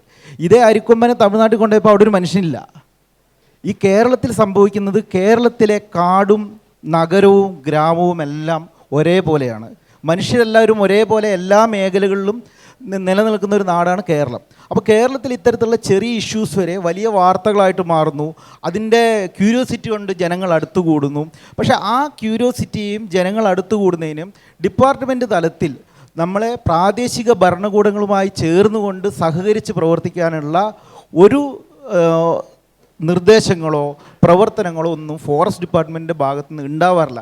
കുറച്ചു കാലം മുമ്പ് വരെ ഞങ്ങളുടെ നാട്ടിലേക്കുള്ള ഒരു വിഷയം, വല്ല കാട്ടുപന്നിയും കെണിപ്പെട്ട് കിട്ടി കഴിച്ചു കഴിഞ്ഞാൽ അവൻ 10 ദിവസം എന്ത് ചെയ്യും, ഉറങ്ങാണ്ടിരിക്കും. കാരണം ഇവർ പിടിച്ചുകൊണ്ട് പോയി തലകുത്തനിട്ട് അടിക്കല്ലേ. അപ്പം ജനങ്ങളും ഫോറസ്റ്റ് ഡിപ്പാർട്ട്മെൻറ്റും തമ്മിൽ കോൺഫ്ലിക്റ്റ് ഉണ്ടാകുന്നത് അങ്ങനെയാണ്. ഡിപ്പാർട്ട്മെൻ്റ് ആയിട്ടുള്ള കോൺഫ്ലിക്റ്റാണ് ഞാൻ പറഞ്ഞത്. അതുപോലെ തന്നെ ജിയോ പൊളിറ്റിക്സിൻ്റെ ഭാഗമായി യൂറോപ്യൻ രാജ്യങ്ങളിലൊക്കെ ഈ വൈൽഡ് അനിമൽസ് വർദ്ധിച്ചു കഴിഞ്ഞാൽ ഈറ്റബിളായിട്ടുള്ളതിനെ പിടിച്ച് കൊന്ന് മനുഷ്യന് ഭക്ഷിക്കാനുള്ള അവസ്ഥയിലേക്കാണ് മാറ്റുന്നത്.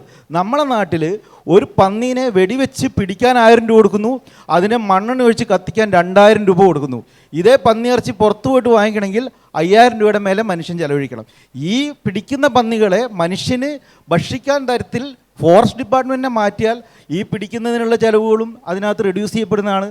മനുഷ്യന് കുറച്ചുകൂടി എന്ത് ചെയ്യും, ഇതിനകത്തേക്കുള്ള താല്പര്യങ്ങൾ കുറഞ്ഞു വരും. ഏത് കെണി വെച്ച് പിടിച്ച് തിന്നാനുള്ള താല്പര്യം കുറഞ്ഞു വരും. അപ്പോൾ അത്തരത്തിലുള്ള ജിയോ പൊളിറ്റിക്സിൻ്റെ ഭാഗമായിട്ടുള്ള ഗ്ലോബൽ മൂവ്മെൻറ്റ്സുകളൊന്നും നമ്മളെ ഡിപ്പാർട്ട്മെൻറ്റ് ഇവിടെ ഇംപ്ലിമെൻറ്റ് ചെയ്യാതെ, അത് ഞങ്ങൾ ഈ പറയുന്ന മലയോര മേഖലയിൽ താമസിക്കുന്ന മനുഷ്യരുടെ പ്രശ്നമാണ്, ഞങ്ങളുടെ കാർഷിക മേഖലയുടെ പ്രശ്നമാണ്, ഞങ്ങൾ വന്യമൃഗങ്ങളോടും ഫോറസ്റ്റ് ഡിപ്പാർട്ട്മെൻറ്റിനോടും കാണിക്കുന്ന പ്രശ്നമാണെന്നുള്ളത് മാറ്റി ഈ ഗ്ലോബലി വരുന്ന ചേഞ്ചസ് നമ്മൾ ഡിപ്പാർട്ട്മെൻറ്റ് കൂടി നടപ്പിലാക്കാൻ വേണ്ടി തയ്യാറാകണമെന്നുള്ള റിക്വസ്റ്റ് ഉണ്ട്. അതിന് നിങ്ങളുടെ ഒരു മറുപടിയും പ്രതീക്ഷിക്കുന്നു. ഞാനൊന്ന് ആൻസർ ചെയ്തോട്ടെ. ഇതിൽ ഒരു വലിയൊരു ഐറണി ഉണ്ട്. സംഭവം എന്ന് പറഞ്ഞാൽ ഫോറസ്റ്റ് ഡിപ്പാർട്ട്മെൻറ്റ് ശരിക്കും നമ്മൾ ആലോചിക്കുക, 1ാം പഞ്ചവത്സര പദ്ധതി എന്തായിരുന്നു അതിൽ പറഞ്ഞിരുന്നറിയോ? ഫോറസ്റ്റ് എന്ന് പറയുന്നത് ഇസ് എ റിസോഴ്സ്, ഡെവലപ്മെൻറ്റിന് വേണ്ടിയിട്ടുള്ള റിസോഴ്സാണ്. ഓക്കെ, 1ാം പഞ്ചവത്സര പദ്ധതി വളരെ കൃത്യമായിട്ട് എഴുതി വെച്ചതാണ്. ഓക്കെ, അതായത് കാട് അങ്ങനെയാണ് നമ്മൾ ഈ പ്ലാന്റേഷൻസ് ഒക്കെ തുടങ്ങുന്നത്. ഏത് ബിർളയ്ക്ക് വേണ്ടിയിട്ട് നമ്മൾ മറ്റേ യൂക്കാലി തോട്ടങ്ങൾ വയനാട് ഉണ്ടാക്കുന്നു, ഈ സാധനങ്ങളൊക്കെ തുടങ്ങുന്നത്. ഓക്കെ, ഇവിടുന്ന് ഒരു ട്രാൻസിഷൻ വരികയാണ് ഡിപ്പാർട്ട്മെൻറ്റിലേക്ക്. കൺസർവേഷൻ എന്നാ ശരിക്കും ഉണ്ടായത്? ഒന്ന് വളരെ സിമ്പിളായിട്ട് ചിന്തിച്ച് നോക്ക്. എന്നാ കൺസർവേഷൻ ഉണ്ടായത്? ശരിക്കും എന്ന് പറഞ്ഞാൽ സൈലൻറ്റ് വാലി സമരത്തോടെയാണ് കൺസർവേഷൻ എന്ന് പറഞ്ഞ ബോധം മനുഷ്യരിൽ ഉണ്ടാവുന്നത്. ഓക്കെ, അതിന് ജസ്റ്റ് മുമ്പാണ് സൈലന്റ് സ്പ്രിംഗ് എഴുതിയ മറ്റേ റേച്ചൽ കാർസൺ വരുന്നത്, അവിടെ ഉണ്ടാവുന്നത് കൺസർവേഷൻ ഐഡിയ ഉണ്ടാവുന്നത്. സോ വളരെ റീസെൻ്റ് ആയിട്ടുള്ളൊരു സാധനമാണ്. ഈ ട്രാൻസിഷൻ ഡിപ്പാർട്ട്മെൻറ്റിൽ നടന്നുകൊണ്ടിരിക്കുകയാണ്. ഓക്കെ, ഒരു ഒരു ഒരു ഒരു മണി മേക്കിംഗ് ഇതിന്ന്, അതായത് അന്ന സമയത്ത് എനിക്കൊന്ന് 30-40% റവന്യൂ കോൺട്രിബ്യൂട്ട് ചെയ്ത് ഫോറസ്റ്റ് ഡിപ്പാർട്ട്മെൻറ്റാണ്. ഓക്കെ, കേരള ഗവൺമെൻറ് ഇതിന്ന് വേറെ ലെവലിലേക്ക് ഇതിന് മാറുന്നതിൻ്റെ ഒരു ട്രാൻസിഷൻ പ്രോസസ്സിലാണ് ഇപ്പോൾ അണ്ടർഗോ ചെയ്തുകൊണ്ടിരിക്കുന്നത്. ഓക്കെ, ആ കൺഫ്യൂഷനാണ് യഥാർത്ഥത്തിൽ നിൽക്കുന്നത്. അതാണ് ഇതിൻ്റെ, ഞാൻ പറയുന്നത് തെറ്റാണെങ്കിൽ ക്ഷമിക്കുക, ഇതൊരു സോഷ്യൽ പ്രോസസ്സാണ്. ഓക്കെ, സമയം മറുപടി വളരെ സംക്ഷിപ്തമായിട്ട് തന്നെ പറയാം. ഈ 2003 ഈ വന്യജീവി സങ്കേതങ്ങളിലും അതേപോലെ നാഷണൽ പാർക്കിൽ നിന്നൊക്കെയുള്ള കൊമേഴ്ഷ്യൽ എക്സ്പ്ലോയിറ്റേഷൻ എന്ന് പറയുന്ന സാധനം നിർത്തിയത്. അപ്പോൾ അതുവരെ ഫോറസ്റ്റ് ഫ്രിഞ്ചിൽ ജീവിക്കുന്ന ആളുകൾക്ക് കാടുമായിട്ട് പ്രത്യക്ഷത്തിൽ കുറേയധികം ഗുണങ്ങളുണ്ടായിരുന്നു. കുറേയധികം പ്ലാന്റേഷനുകളിൽ ഓപ്പറേഷൻസ് ഉണ്ടായിരുന്നു, കാപ്പിത്തോട്ടങ്ങൾ ഉണ്ടായിരുന്നു, അതുപോലെ പല തോട്ടങ്ങളും ഉണ്ടായിരുന്നു. അപ്പോൾ ഈ ഫ്രിഞ്ചിൽ ജീവിക്കുന്നവരുടെ പ്രധാനപ്പെട്ട ഒരു എംപ്ലോയർ എന്നുള്ളത് ഫോറസ്റ്റ് ഡിപ്പാർട്ട്മെൻറ്റ് കൂടിയായിരുന്നു. 2003 അത്തരം ഓപ്പറേഷൻസ് നിന്നു. അപ്പോൾ എന്താ വെച്ചിട്ടുണ്ടെങ്കിൽ ഈ എംപ്ലോയി എന്നുള്ള ആ ഒരു റാപ്പോ ഇല്ലാതായി. പഴയകാല ഫോറസ്റ്റ് ഉദ്യോഗസ്ഥരെ കുറിച്ചുള്ള ഏറ്റവും വലിയ ആക്ഷേപം എന്താണെന്ന് വെച്ചിട്ടുണ്ടെങ്കിൽ ഇവരെല്ലാം ഭയങ്കര കൈക്കൂലിക്കാരാണ്, അനധികൃതമായിട്ട് പൈസ ഉണ്ടാക്കുന്നവരെന്നൊക്കെ ആയിരുന്നു. ഇപ്പം അത്തരം ആക്ഷേപങ്ങൾ കുറഞ്ഞു. പകരം എന്താണെന്ന് വെച്ചിട്ടുണ്ടെങ്കിൽ വളരെ സ്ട്രിഞ്ചൻ്റ് ആണ് എന്നുള്ള രീതിയിലാണ് അത്തരം ഒരു കാര്യമാണ് വരുന്നത്. അപ്പോൾ പലപ്പോഴും ഈ കോൺഫ്ലിക്റ്റ് എന്നുള്ളത് ഉള്ള സമയത്ത് ഇത് ട്രിഗർ ചെയ്യുന്ന മറ്റ് പ്രശ്നങ്ങൾ എന്ന് വെച്ചിട്ടുണ്ടെങ്കിൽ ഓരോരുത്തർക്കും ഈ ഉദ്യോഗസ്ഥരായിട്ടുള്ള വ്യക്തിബന്ധത്തിലുണ്ടായിരുന്ന ഉലച്ചിലുകൾ വല്ലാതെ ബാധിക്കുന്നുണ്ട്. ആ വ്യക്തിബന്ധത്തിലുണ്ടായിരുന്ന ഉലച്ചിലുകളും സിസ്റ്റവുമായിട്ടുണ്ടായിരുന്ന ഒരു ഫ്രിക്ഷനും ആത്യന്തികമായിട്ട് സിസ്റ്റത്തിന് ഗുണം ചെയ്യില്ല എന്നുള്ളൊരു തിരിച്ചറിവോടുകൂടി തന്നെയാണ് ഇപ്പോൾ ഏറ്റവും റീസെൻ്റായിട്ട് നമ്മൾ പറഞ്ഞിട്ടുള്ള ഒരു കാര്യം കൂടെ പറഞ്ഞ് ഞാൻ അവസാനിപ്പിക്കാം. ഓരോ പഞ്ചായത്തിലേക്കും ഫോറസ്റ്റിലെ ഒരു ബേസിക് ഉദ്യോഗസ്ഥനെ ഒരു സെക്ഷൻ ഫോറസ്റ്റ് ഓഫീസറിൻ്റെ അങ്ങനത്തെ ഒരു വിഭാഗമാണ്. അതായത് ഏറ്റവും റീച്ചബിൾ ആയിട്ടുള്ള ഒരാളെ ഒരു ലൈസൺ ഓഫീസറായിട്ട് വെക്കാനുള്ള ഒരു നയം ഉണ്ടായിട്ടുണ്ട്. അത് അടുത്ത ദിവസങ്ങളിൽ തന്നെ അത് ഇംപ്ലിമെൻ്റ് ആവും. അപ്പോൾ ജനങ്ങൾക്ക് ഈ പറഞ്ഞ കാര്യങ്ങൾ അവർക്കൊരു ഒരു അക്ഷയയിൽ പോയിട്ട് അപേക്ഷ കൊടുക്കുന്നതിന് പകരം ഈ പറയുന്ന ഫോറസ്റ്റ് സ്റ്റേഷനിലോ ഫോറസ്റ്റ് റേഞ്ച് ഓഫീസിലോ വന്നിട്ട് ഒരു കൃഷിനാശത്തിനുള്ള ഒരു അപേക്ഷ കൊടുക്കാവുന്ന തരത്തിൽ വരെ ഈ കാര്യങ്ങൾ മാറ്റുന്നതിലേക്ക് ഇപ്പോൾ വന്നിട്ടുണ്ട്. സമയപരിമിതി ഉള്ളതുകൊണ്ട് ഞാൻ ഈ മറുപടി ഇവിടെ അവസാനിപ്പിക്കുകയാണ്. എന്തായാലും ഇത്തരത്തിലൊരു അവസരം തന്ന നിയമസഭാ പുസ്തകോത്സവ കമ്മിറ്റിക്ക് നന്ദി.